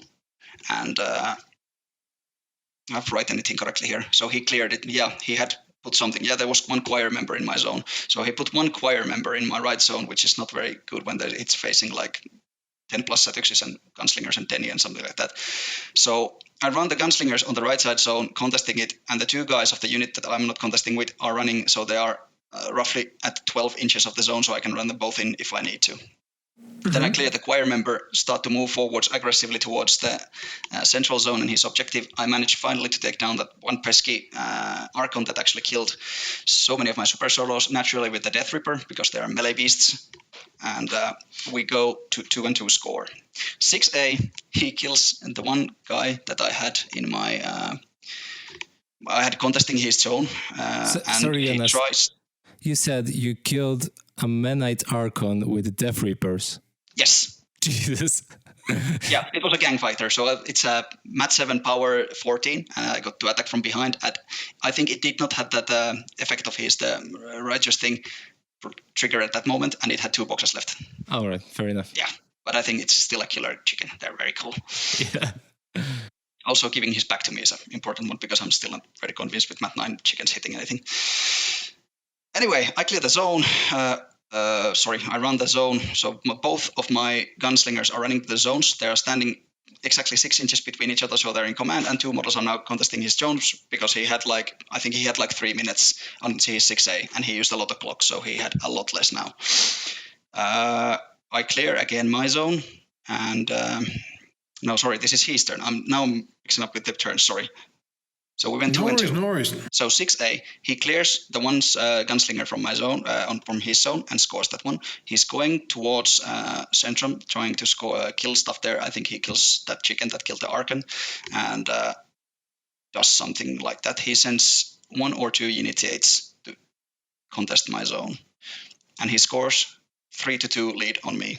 So on my 6B, I managed to kill both of those initiates, and now my gunslingers are running to his zone, so they're 6 inches apart, and so he has 2 models to clear, and he has like 10 seconds in a clock. So I'm just going to score that. I'm running again forwards towards his objective, and we go to 3-3. I have 1 minute in my clock, and he has 10 seconds. So he says, actually, in start of his turn, I'm just going to give you 1 minute time to kill this 1 Archon, and runs it to my zone, contesting it, not even clearing his own zone. So we're in a 3-3 situation. On my 7B, which was the deciding turn of the game then, I managed to charge 2 of the blood witches into the objective, deal some damage. I think they spiked a little over average, so something like 11 with 4 attacks. Then Denny walked within 8 of the objective, threw a parasite in. I threw a hit-boosted Black Talons because I was so nervous I picked incorrect dice and actually used the boost for the hit and not the damage. But I managed to 2d6 the objective down. And I put what did you need? Do you remember? It had like 4 boxes left, and it would have been power 15, so I needed a 7. I rolled a 10. All right. I lucked out, I guess, with that one, but it was a stupid mistake because I had so little time. The clock was already keeping the stupid beeping noise, so I wasn't too happy about that. But I put the clock on pause, and we look at the clock. He has 1 second. I have 2 seconds left. Kuba is sitting next to us in the game. His mouth, jaw drops down because I say I scored the 4, and he's shouting like, "That was insane, man," and shakes the hand of both of us. I'm shaking visibly, and I actually decided that this is the time when I'm going to go to beer bracket. I'm not going to be sober anymore. It was a great game. It was such a tough game. It made this horrible explanation of mine made no value to it. I mean, it was so much better game, and I was so very happy that I actually got to even play that game, yet to win it actually. The best game I've ever played was against Maukish in the WTC the previous September, and to be honest, like if anyone had asked me afterwards to explain the game, I think I would have probably made it sound completely normal, like like it was just that's just circle mirror, like, but it was fucking insane in my head, like the pressure and there were always other factors. So what makes a game amazing to you doesn't necessarily have to come across in the. And by the way, I think it sounded like a really interesting, really close game, and I know that Cuba's jaw doesn't drop for just any game. He's watched a lot of games in his life, so I can imagine the intensity of a 3 seconds total game clock at the end there. And especially when that moment when you fucking realize that you've just boosted to hit, not damage, like... Yeah, that didn't feel no good. I also rolled like 17 to hit, which was super injury to insult. I mean, you were hitting... Oh, anyway, yeah, that's... So there's a lot to digest. All right, cool, fantastic. So we had a pretty insane round 3. Noted. All right, let's move on. Bunkers, round 4. Tomasz, what happened? Yeah, so I think we are kind of parallel with Joonas because I also went to a drinking bracket. And after the game with Morgan, I needed a lot of things. I needed a shower, I needed a beer, I needed to change my pants, but I did not realize... Confirmed here, ladies and gentlemen, Morgan Ackerson will make you cream your pants. That's understatement of the year. Yeah. But the one thing I did not realize I need was Samu, who was my opponent in round 4. I think it's... Do I say the name correct? Samu? Yes, Samu. Great. So Samu is Joonas' friend from Finland, and it was the first time I was playing against him. And actually my first time playing against Finn. So against Morgan, I was playing downstairs, which was the bigger room, which was very loud and crowded with people. The game was very intense, and a lot of people gathered around our table to see the result. And we were late, so we had to start the next game very quick. I went upstairs. The room is very light. There are not a lot of people playing there. It's very quiet. I'm playing someone that's first impression is very nice and quiet guy. So it was perfect. I sit down. I'm trying to cool down. I win the roll to go first. The matchup is Zatarov versus Slon. Samu brought Signar, and he had also Striker 2. But after list selection, he said that he would probably drop Striker 2 if not a lot of rough terrain on the table, and he doesn't have a lot of access to Pathfinder. Fair enough. Yeah, so we played this game where I win the roll to go first for the 4th time. I went first, and first round I ran up, tried to stay out of his ranges as much as possible. Of course, Sloan has very long ranges. And then in the second turn, I moved up aggressively to hold the scenario. It's bunkers, so I need to contest those flags somehow. In the left, there was no terrain to protect me, so I actually decided to leave this flag alone. I think I put like one Griever there, so he needs to spend an attack there to kill this Griever, and I can bring it back because I have Soul on the gate. And then I left Heavies in the middle to contest both flags, but all the Heavies that are in range of Sloan are in cover. and Zatharov fitted, and all my important models are outside of 19 or ranges like that, because Long Shadows protects me from those insane ranges. So yeah, they're usually like 21, 23, all that madness, but you bring them down. Yeah. So Samu has like a puzzle to solve.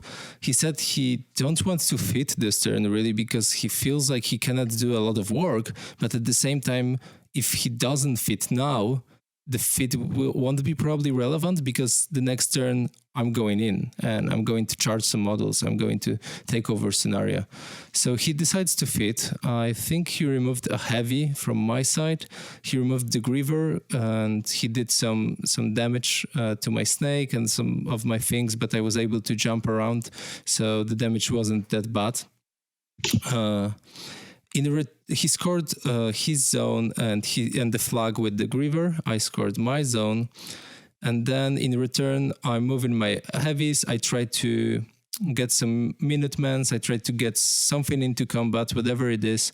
So I think I've charged one Hunter, one Minuteman, and another. And Snake was able to tie up 3 of the Warjacks on Samu's side, so he needed to do some unjamming. Basically, he needed to deal with them, and then I scored 2 or 3 points.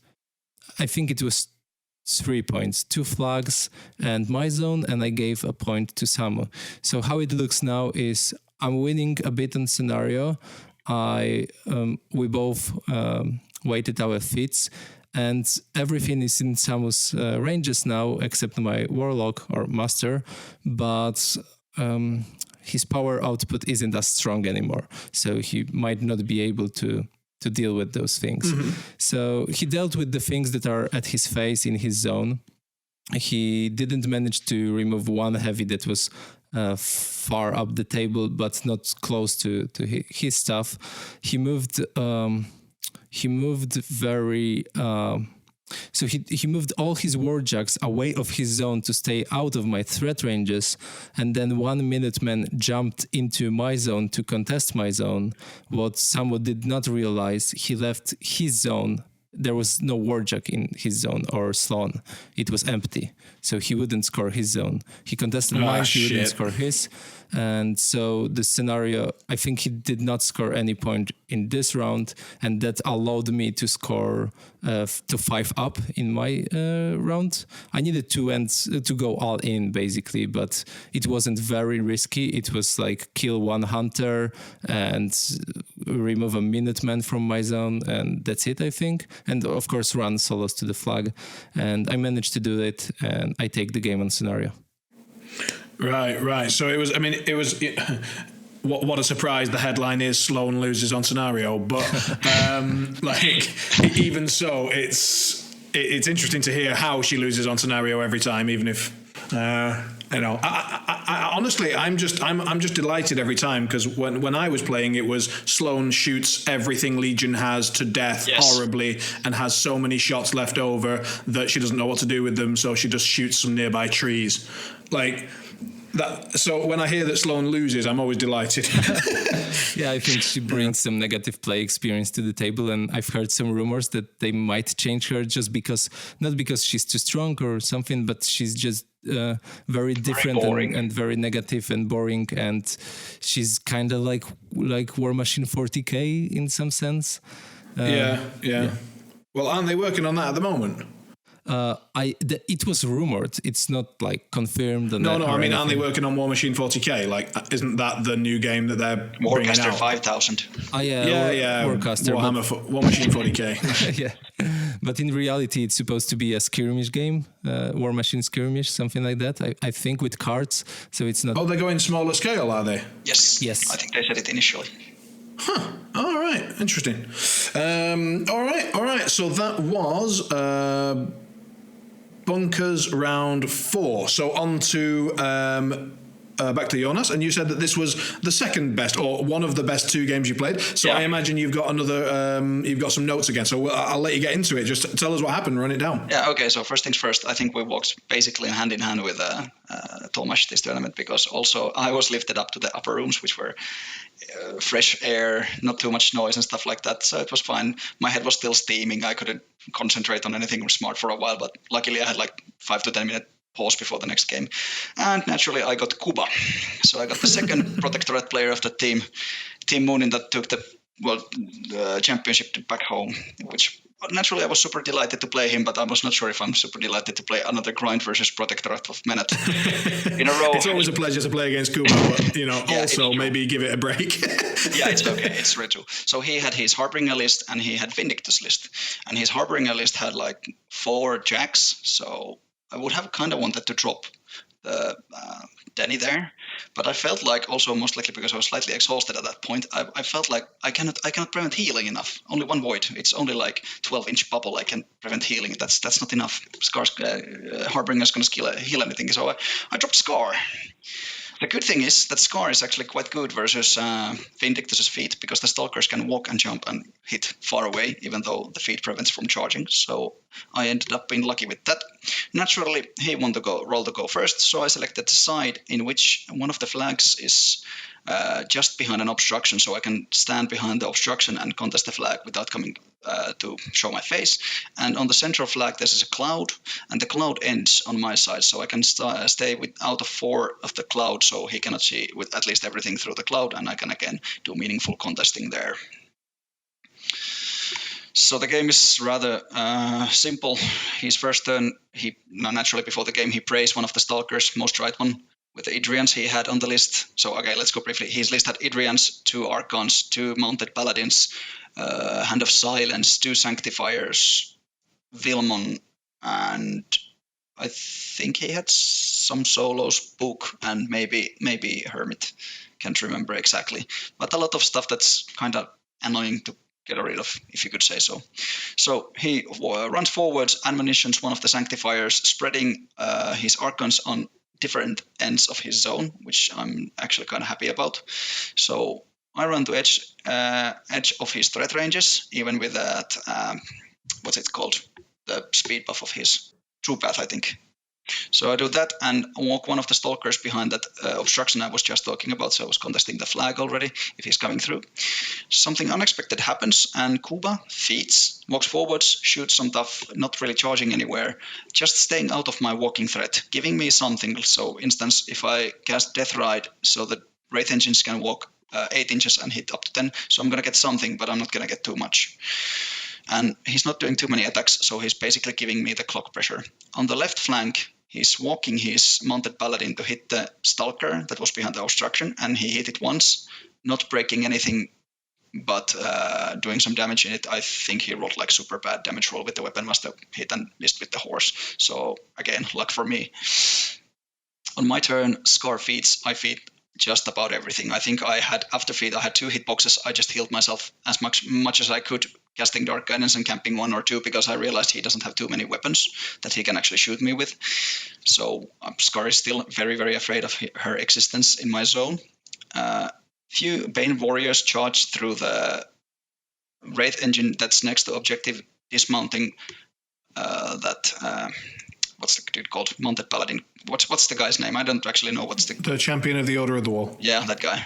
Dismounts that one, and I use one of those middle Stalkers, which I had naturally feated on, just to jump there and kill it. So the one that I had spare could walk forward, go and get to a Void Archon, and the leftmost Void Archon actually moved, even in my perspective, more left. So they were out of 10 inches of each other, which was a really big thing for me. So the Stalker actually finishes off that one Archon, and I do the same thing on the other side. So I've killed, on his feet turn, I've killed already 1 Mounted Paladin and 2 of the Menite Archons, not Void, Menite Archons naturally, which is super lucky, especially with the right one, but these things happen. I'm even with spare focus, so I hit on Wilmon, but he uses Hermit to prevent the damage. Then Darak walks forward, casts Death Ride. I walk forwards, everyone does some attacks, even the horses and the engines. I generate one of the machine raids, charge one of the Sanctifiers, and walk it backwards. I hit it and it walks backwards, so it's showing its back to me. I score 1-0 because one of my stalkers is actually in Kuba's zone, so he cannot score his zones. There's no solos yet at flags, and I couldn't clear any flag totally, so I didn't want to run any solos there to die yet. Also, I think Tartarus is also too slow to actually run there meaningfully at that point. And on 3A, Kuba vengeances with everything, almost kills already the stalker that killed Void Archon and hit Vilmon. And on his turn, his both jacks walk forward. The left one of those kills the stalker on left that killed Menite Archon, and the other one I think kills one raider and maybe that stalker. I feel it was that way. He's doing some random attacks with all of his Idrians, shooting some melees. He uses that right wing paladin to charge something. Did I write it here? Didn't write anything. He did most likely something relevant, maybe even charged one of the engines because they actually have... He did something most likely relevant. Yeah, I have no idea what I've written here, so it's okay. I'm going to trust that Kuba did indeed do something relevant. I have a hunch that he actually charged one of the engines, the rightmost engine, to do some damage in. I think it's that, but can't be sure, so I don't want to lie about it. He's one of these kick monks. Don't worry about it. We've said so much shit on this podcast that's not been correct. This will not be the first time, don't you worry. Yeah, it's okay. So one of the kicky monks actually runs to contest my zone, which I can't do actually anything about, but it's fine. So he goes and ties the score back to 1-1. My turn starts. I actually remember to heal Scar for a whole 1 point from my objective and cast... After ritual sacrifice from Scarlet Thrall, I actually cast Dark Guidance. I think Scar herself killed the Kiki Monk, which was super nice. So I can score my zone again. I gave some focus to my leftmost Stalker and used my Vengeance attack on the Bane Riders to actually just hit on all the Idrians, generating again all the possible Vengeances, which was super nice of me. Super smart moves. Yeah, so whatever, the Raiders just were walking back and forth, hitting something. So most likely I was killing Idrians. I don't remember exactly. Might have been Choir, might have been the book, might have been something else. But I think I didn't kill too many models on this turn. Both of my... the leftmost engine actually backs up a little because of both of the Sanctifiers are so close to it, it loses Incorporeal. So I can't actually charge through anything, and I don't want to be charged with two guys. But the rightmost one is... back there hitting again. It has been the Paladin of the Order of the Wall was charging the engine because I hit it back and didn't load. I did like 1 point damage and and he did a retaliation strike and did like 6 or 7 points of damage. So it was a super cool attack. Then I missed at least one, but it's fine. Ouch. I'm running my warriors forward. They're not getting anything done yet. I'm trying to clear the Idrians, so I'm going to get rid of the prey, but that doesn't happen at this moment. So one of the horses on his activation kills someone and walks and repos forwards again to his zone, so I get a score lead of 2-1. He's for a turn. His leftmost Sanctifier gets admonition on it, I think, and walks towards the left flag because I'm now generating machine rates at pace that's not healthy for a 3-flag scenario for anyone.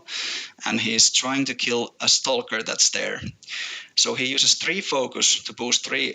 Hold on. Yeah, he could boost 2 melee attacks and buy 1, and he did it 7s with the boosts, but missed all. So that felt really bad. So the Hand of Silence came in and finished the Stalker. He had taken some damage earlier on, and he got that cleared, which is nice. But felt so bad that he actually used one whole heavy check activation for that, because it's in a tight game. It's not very nice when someone's dice are actually failing them that badly. No. Yeah. Luckily, on the right wing, he actually destroys the Wraith engine. It was quite damaged already. Kills the horse. Kills almost all my horses. One horse was left behind because it was behind the cloud, but he clears his zone, and he actually clears the rightmost flag. He couldn't contest my zone this turn, so we go to 3-3. On his caster, walks even further back forwards in his zone, so I'm not going to kill it with anything, which in the end is a kind of mistake. Because on my 4th turn, I Vengeance and kill one more Idrian. There's like 2 left of them or something around that line. And it's in the melee range of that left wing Wraith engine. So it's generated into a what's that called? Machine Wraith. But with the repo, I think I trigger admonition. So I cannot actually go score the leftmost flag because the Sanctifier walks there. But we didn't realize at that point that the Sanctifier actually walked out of control range of Vindictus. So that's slightly better for me because now it's actually not going to be able to go full ham on me. Nevertheless, on right wing,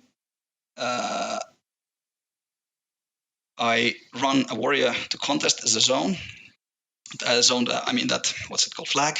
One of the flag. And Tartarus charges in the middle, killing two of the last warrior, the Idrians, so generating 2 more Banes for me in the central zone. And then also when the warriors went, they had a run charge order, so the leader used mini feat and I generated 2 more, so I got 4 Banes out more that turn, which was really nice because like 2 heavies and something like that left. I think in this turn I killed the last Paladin of the Order of the Wall, which was super nice, but the Kikimon was still at the flag, very, very strongly taking it if I'm not gonna do anything about it. So 5A, he trivially clears the flag with the 1 warrior there, surprise, surprise, and runs his choir in that sense so that the unit leader of the choir runs into my zone. So he's actually contesting my zone now. My Wraith Engine had backed off, so I'm not gonna get charged with anything. And let's see. He's charging his middle Sanctifier was still within control to center, killing like 4 Banes or something like that, including the unit champion. And he cast Defender's Ward from, what's this guy? Vindictus to it. Mm-hmm. So this turn I also...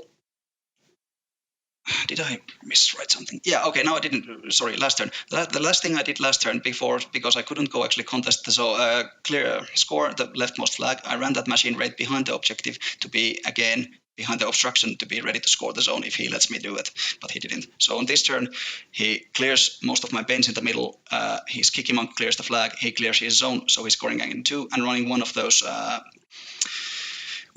choir members to his zone, to my zone, so he's preventing me to score, and he's making it so it's gonna be 5-6 for him.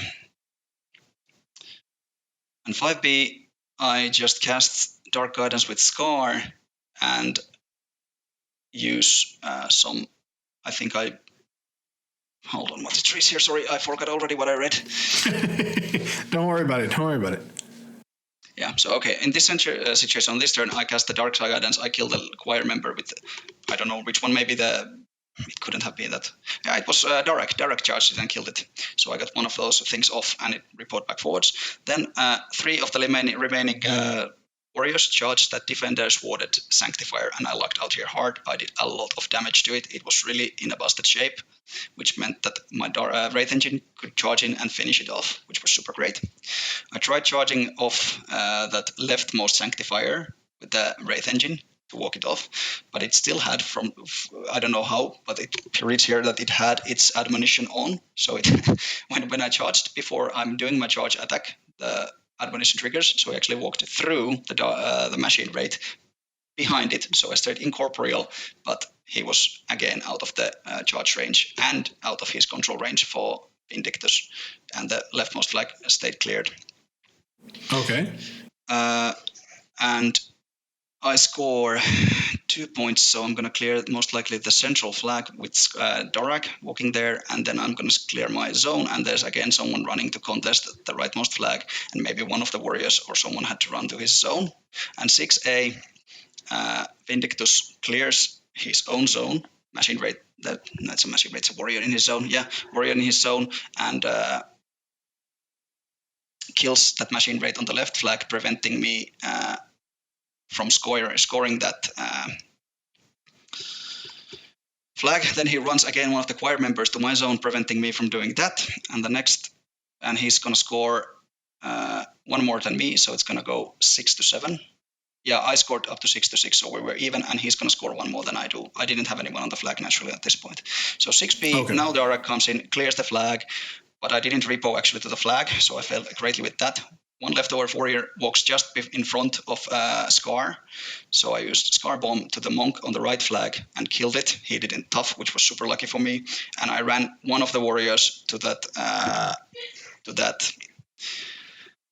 zone of his, charged the objective, did some random points, preventing him from scoring, and tried to do that. Wraith Engine killed again the choir member in my zone, making it so that I had again Machine Wraith that can charge his Sanctifier, who is still out of control, trying to come back to the game to kill it and end it. And at this point, I score 2 over Vindictus, so I go 8-7. And on 7A, Vindictus can just clear his zone.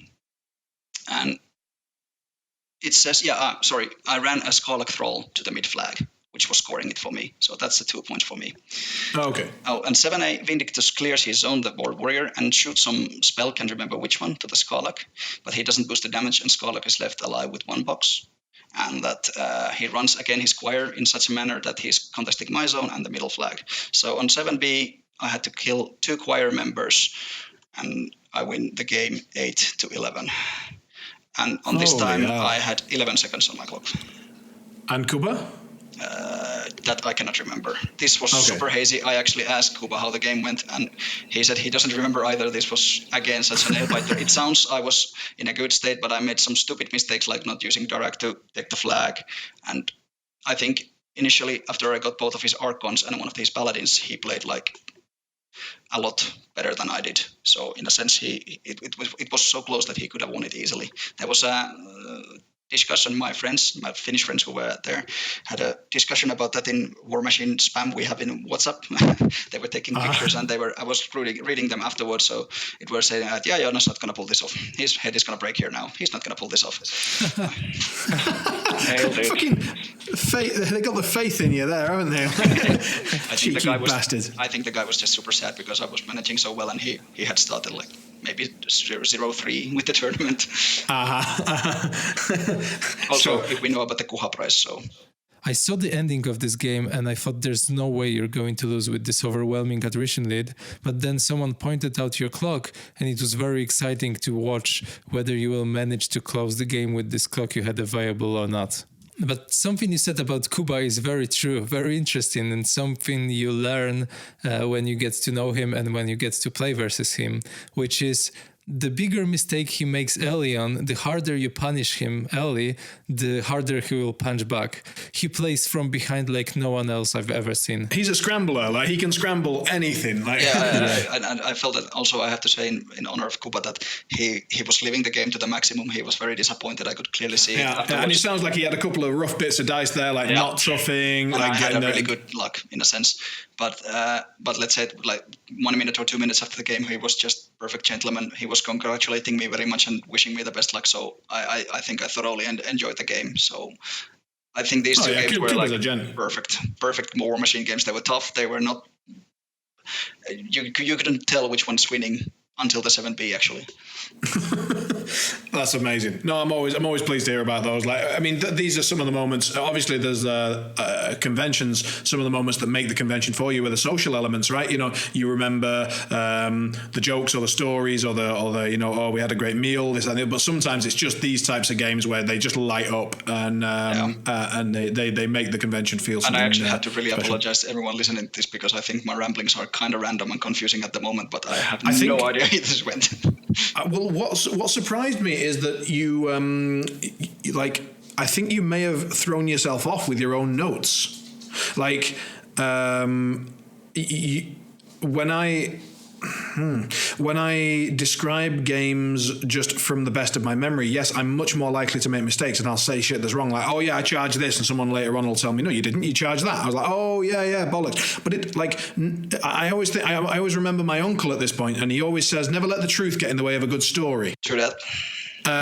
So don't worry about it. Just just blast it out. And if someone corrects you later, fuck them. I don't mind about that, but I think I'm not very good storyteller, at least in English, and about games of War Machine because that's the other thing. Like, I mean, I've got an advantage here. I'm the native speaker. I get to say what I want. So at least I got a good impression of the games. So hopefully everyone else did as well. That's great. So we move into round 5, and it's Recon 2. Tomasz, who's your semi-final opponent? So my semi-finals opponent is Robin. Ooh. And what do you do when you're in a winning bracket? You follow results and you think about who can you get in the next round. And after my game upstairs, I went downstairs to give the results to the judges, and I see Robin just finished the game with Juan. So I approached him. Juan is playing Infernals, so I was very interested in this matchup. It was Zatarov versus Vlad 3, and basically they said that starting role was very important, probably key in this matchup. Robin won the starting role, and so he won the game. So going into this game, I thought that I'm in a very uncomfortable spot because Robin just played the matchup. He won the matchup. He knows how to play it. And I played versus Vlad 3. I even won versus Vlad 3, but I wasn't confident. And then if he chooses his second list, it's Zerkova 1 with Doom Reverse. I never played into Zerkova 1, and Doom Reverse wiped my ass before the tournament, so I was a bit afraid. So I decided to choose Zatarov anyway and to push my luck because I had experience versus Vlad 3. I thought that this will help me. He chooses Zerkova, to my surprise, and then we roll who goes first. And for the 5th time that day, I won the roll to go first, which is very lucky. I choose to go first, and then Robin chooses his side that he thought it's better. And we had a chat before recording the podcast with Robin, and I've asked him about his thoughts on the game, and he says, I quote, "I had quite high expectations out of our game, but kind of fucked up side selection after losing the starting role, which put the game in your favor, I think." End of quote. And I kind of agree with that. Okay. On one of the sides, there was an obstruction that was touching the flag on Recon 2, and it was covering the whole zone, so up to the edge of the zone. How it was set up, though, there was like a slight little fragment of the zone that you could put a model, and this model would probably contest infinitely. Like, it was very hard to remove a model that you put there. So he gave me the side with this spot, but he didn't realize it until we started playing. Also, in the middle, there's a forest that I can connect with the cloud from Desolator, so I will block line of sight to a big portion of my army, which is very good probably. And there's not much rough terrain except this forest in the middle, so I can move freely. So how the game plays out, I run forward aggressively, I put the cloud from Desolator, then Robin, as we know, Robin last year developed his new favorite playstyle, which is tempo game.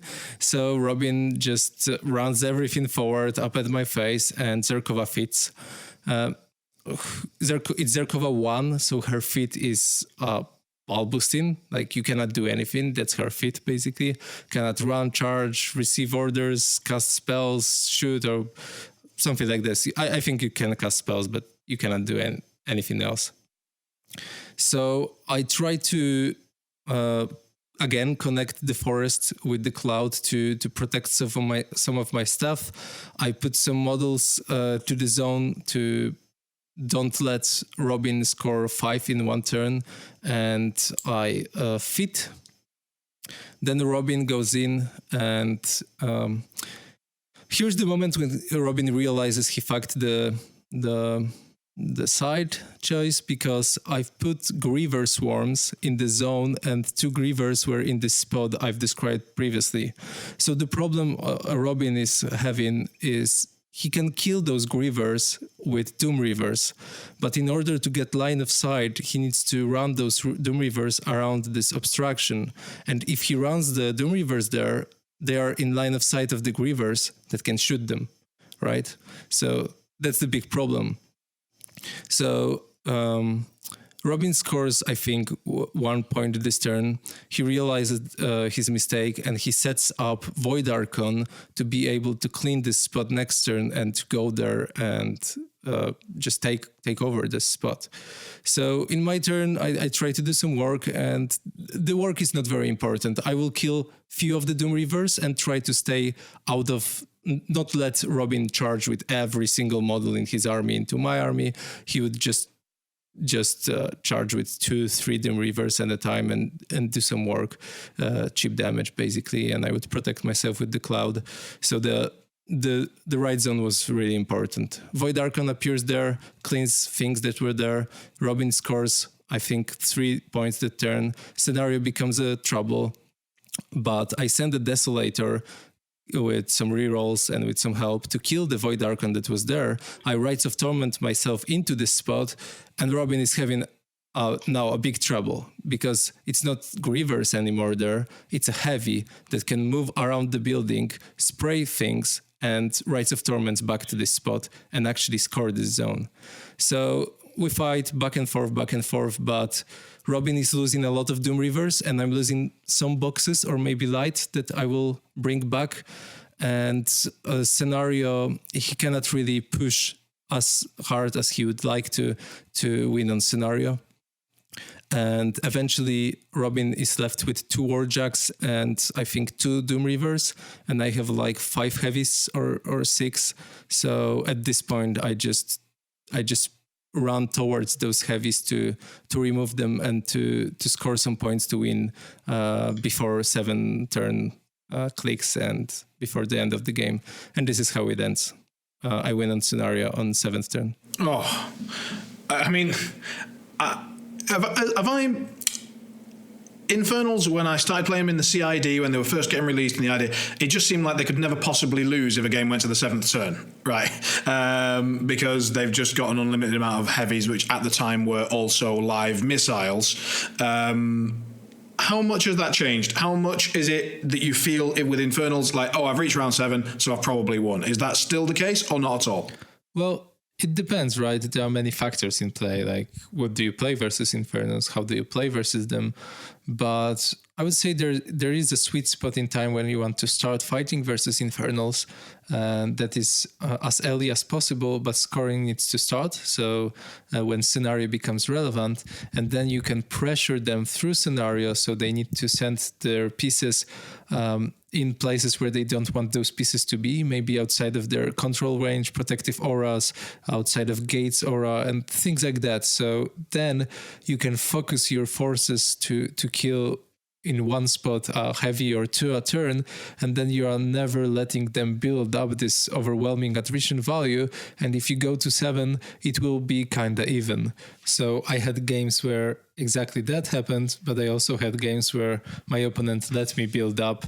And in this case, the only way you are losing on 7th is if you're not able to catch on points before the 7th turn ends. Right. Okay. Well, that's fair enough. So the other semi-final. So you were, as you said, sort of following the bracket, seeing what was going on, realised that Robin was a possibility. But Joonas, who did you end up with as the other possibility? I really didn't have the chance to go actually see out who I might be facing off against, because I had in the last 2 games I had a total of 13 seconds to spare, so I didn't have the time. And so who did you just randomly get? I was paired down, so it seems that I have to go all the way to Norway to play against my local metamate, Samu. Who the Tomas played just earlier on. So we actually, it's super fun. We were laughing about it because we tried to get the games before. We tried to arrange a match or get a game between each other because I was very uncertain of my matching to Signor, but we never actually got it. So we actually had to go up to Oslo to get that game done.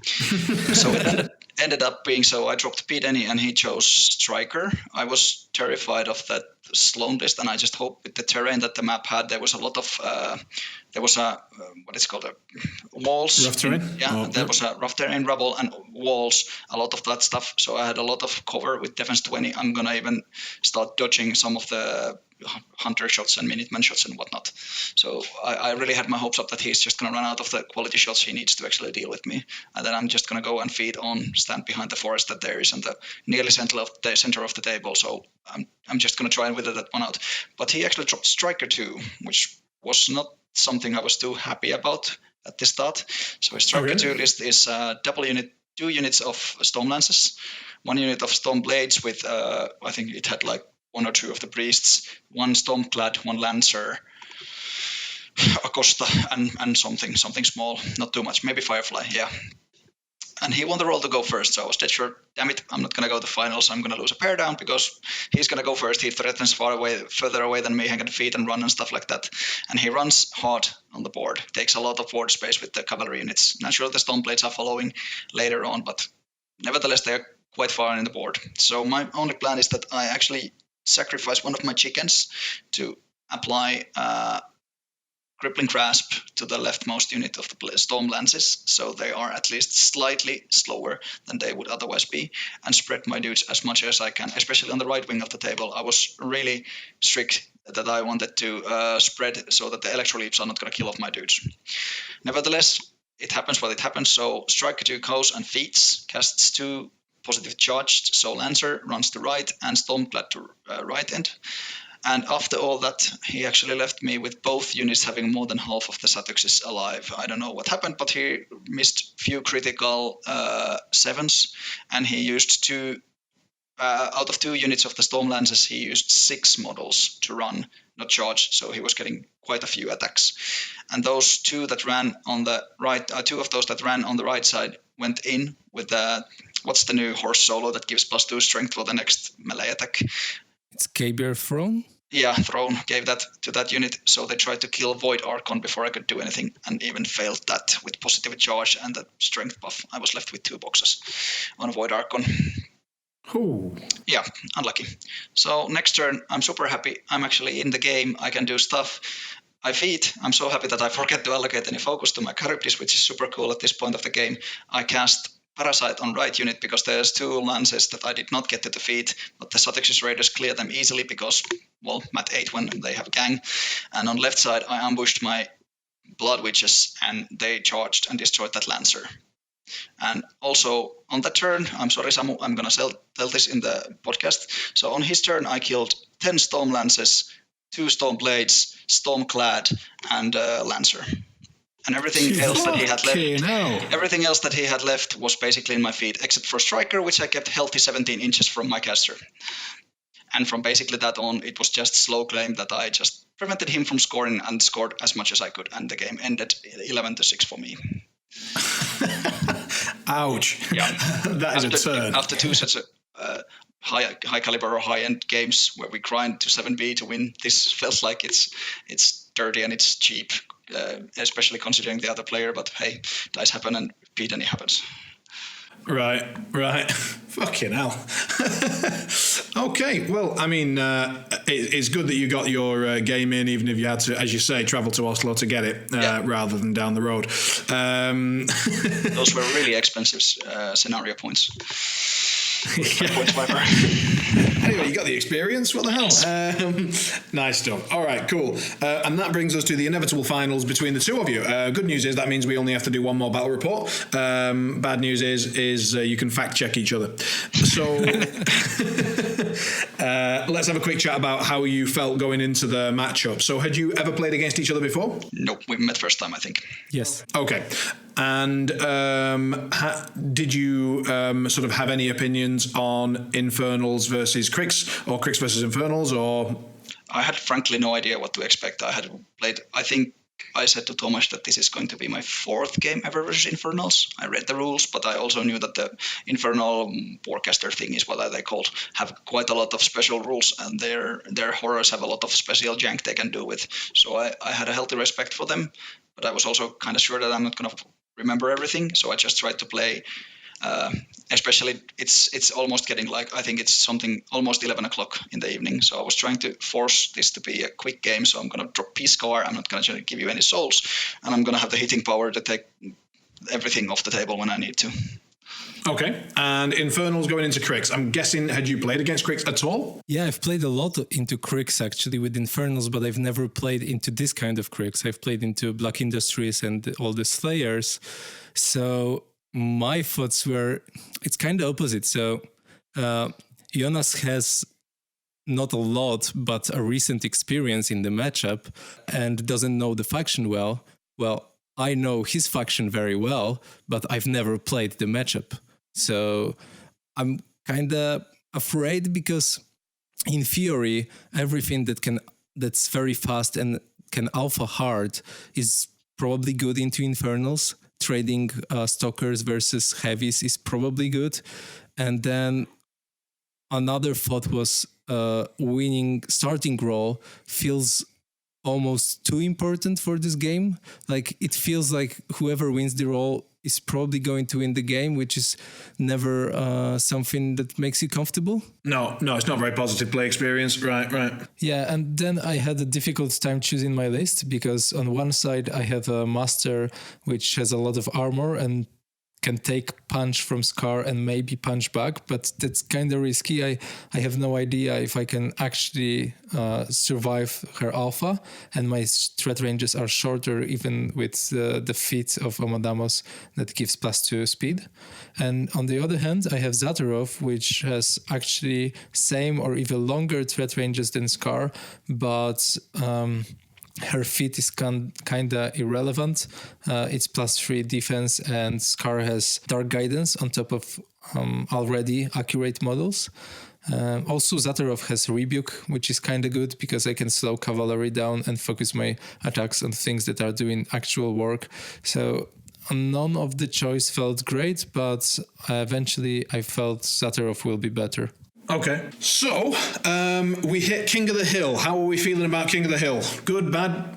I actually liked it because it felt that when Scar list is very limited in numbers, and especially if I can clump stuff up, it's usually good because Scar can stand quite far away from those dudes and be still blocked with a lot of horses and battle engines and stuff like that. So I thought if something, this can be a good match for me. And Thomas? I think it's probably the worst scenario to play versus Scar 1, right? Because whatever you put in the zones will die. And I want to keep the distance. I want to make the game a bit longer so I can produce heavies, but you can score 5 points in one turn on this scenario. So I'm really worried about the scenario. All right. You're making me sound terrible, do you know that? Sorry? You're making me sound terrible because we already know that I lost the game, so I'm making my matchup is good for you. This is the worst scenario for you. I'm very sorry. It's fine. Thomas makes everybody sound dreadful. Don't worry. just be glad that we don't have video content as well.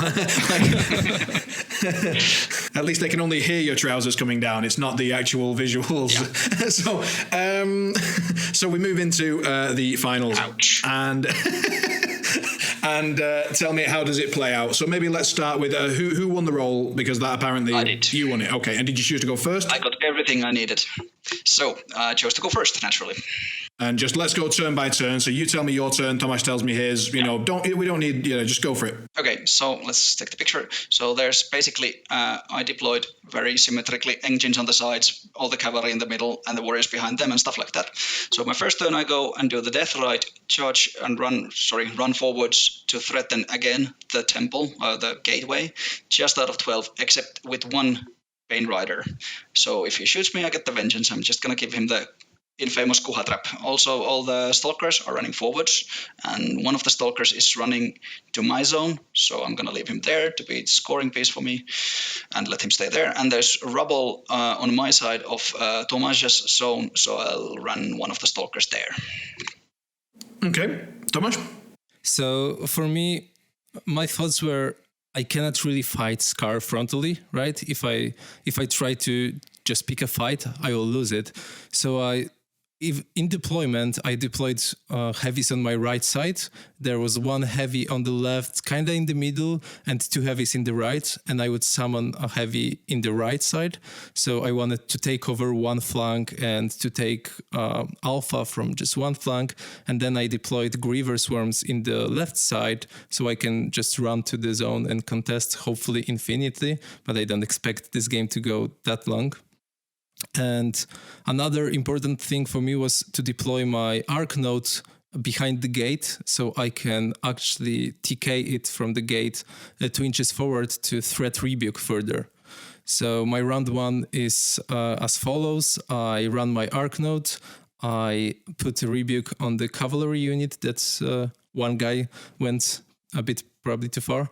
Then I summon a heavy on the right, and I try to make the right side a bit more scary, a bit stronger, and one heavy was left in the middle.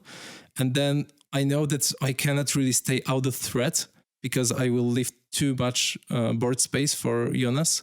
So I put a proxy base down for right engine because there was obstruction, there was a wall, and there was my objective. So it wasn't really a comfortable spot to fit right engine in. So I've tried to proxy base it and see what's the actual threat of right engine with the terrain. Position my army, give enough that he might want to alpha me, but not enough that I won't be able to come back from it. And then in this spot that I proxy based, I've put 2 tormentors so I can countercharge if Joonas decides to come in. Yeah. And I brought a Desolator, which I thought will help me spray some dudes and apply minus armor for the Fitz turn. And Regna brings Shrieker because Wailing will be important on the Banes because it prevents them to charge me, the Bane warriors, not the Cav, because Cav is rebuked, of course. And it also has Admonisher, so I can remove probably a lot of the infantry. Okay.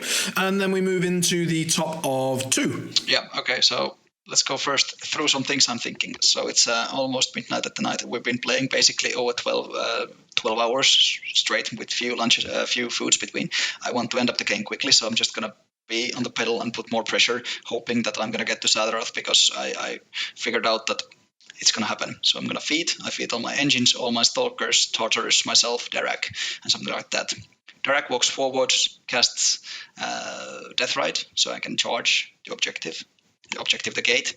I charge the gate. I get 2 counter charges on my face, and those 2 spiked really nicely. So I think you did, under my feed, you did like 19 damage to the engine, right? Yeah, 19 damage on dice -6 on each, so you can do the math. The good thing about that was that now that you actually brought the guys closer, and the Stalker I loaded couldn't actually join. I was thinking about sending him first to the gateway, but now I actually got one of your heavies in Dark Shroud of my Wraith engine, and I actually used it to kill the Stalker, to kill that heavy. So I was getting one of your heavies down as well, which helped me out a lot. The bad thing is, first, I forgot you have gold counter charge. Second thing is, I forgot that the tactician actually allows you to go through the gate, which is kind of annoying to witness at this point. And the third thing is, I forgot that you have ghostly. I didn't remember any of those at this point of the game. So Scar walks forwards after his feet. I'm actually in the center zone, trying to be super, super aggressive. Camping 3, I had around 5 boxes of health, I think, at that point, maybe a little more. I was trying to be super aggressive and trying to force you to make plays that are not good for you. After that, I ran my Banes and walked my Bane cavalry all around forward, and I didn't run anything between me and the 1 counter-charge Tormentor because I was dead sure that the obstruction is going to keep me safe. Shit. Moving into bottom of 2. So I see Scar that's very close to me, but I'll be honest, I didn't want to get too excited. So I do all the necessary steps. I upkeep my spells, and then I move Shrieker up to kill some Banes that are in the way. And I thought, if I'm lucky with Admonisher shots and I remove all those Banes, the assassination will be probably easy to do, so I can actually start investing time into thinking how to do it, because I don't want to waste time for something that I won't do, right? So Shrieker moves up, I get lucky with Admonisher shots, I kill 4 Banes, none of them tough, and so I start to think about the assassination, and I can put, I can kill the right engine because I put a lot of damage onto this right engine. Then I can Rites of Torment the Tormentor, kill some models that are in the way not to get free strike and charge Scar, or I can just go the easy way, which is use my resources to not to summon a heavy this turn, go all in on assassination, put Ghostwalk on the Tormentor, put Skyding Touch, put all the rerolls, and just charge Scar.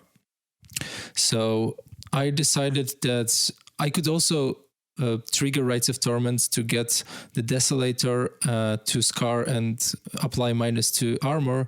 But when I said out loud to Joonas how my assassination is going to look like, I realized how likely it is, how high percentage it is, and I didn't want to keep everyone there, wait another 15 minutes so I can figure out the perfect way to kill her, because it felt very likely with what I had available.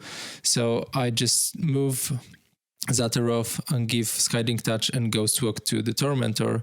Then I move Cultists with Orin to project the rerolls aura. Then I move Snake and kill all the Cultists, so Orin gets 5 souls. Then Ailish gives the Tormentor Puppet Master. Then Volin Hawk charges the Bane Rider that's blocking the way to Scar, kills the Bane Rider. Then Tormentor Rites of Torments to see the Scar from behind the obstruction, charges Scar and finishes her with second initial, I think. Yeah, 2-shot me. And that was the finals. Okay. I mean, that's unfortunate, but it's not unusual that when you're playing late at night, long day, and you hit a new faction that have got a lot of tricks, you're going to forget one of them, aren't you? Like that's you made this sound a lot more shameful than it was. That's an absolute fine finals. Don't worry about it. No. I'm not actually. It's not even bothering me too much about losing in the finals. In a sense, it just felt like I gave it. It was not maybe a game worth the finals to win for someone. I mean, it was just to be. I see. But nothing serious. So I have to admit, I was nerve-wreck at that point, especially when Thomas made just before the game, he asked everyone in the room to be silent. Sorry, you cut out a little bit there. Sorry, say again, please. Yeah, okay. So just before the game, I think Thomas asked really nicely that if people could be quieter in the room because he needs to concentrate. And I've actually never been in tournament this big in the finals. So it felt like someone hit a prick on my face at that moment. I realized that no one's talking, everyone's watching me playing the game. I'm like, I'm super nervous, what I'm going to do. In the end, it's super nice experience. And I think we had a good discussion about this in Facebook a few days ago. So I think it's one of those things that makes actually the finals me feel the finals.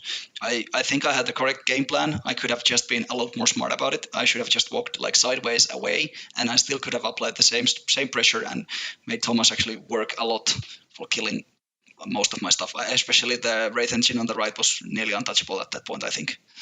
Yeah. I would need to blind it probably. Hope for the crit. The other right engine I would probably kill because not enough boxes were left. Scenario would be an issue, but the game would go a few turns more. And we'll see. I was just happy that the game was so short, just because we were both super tired. Yeah. And I asked for the silence in the room because my head was just aching so much.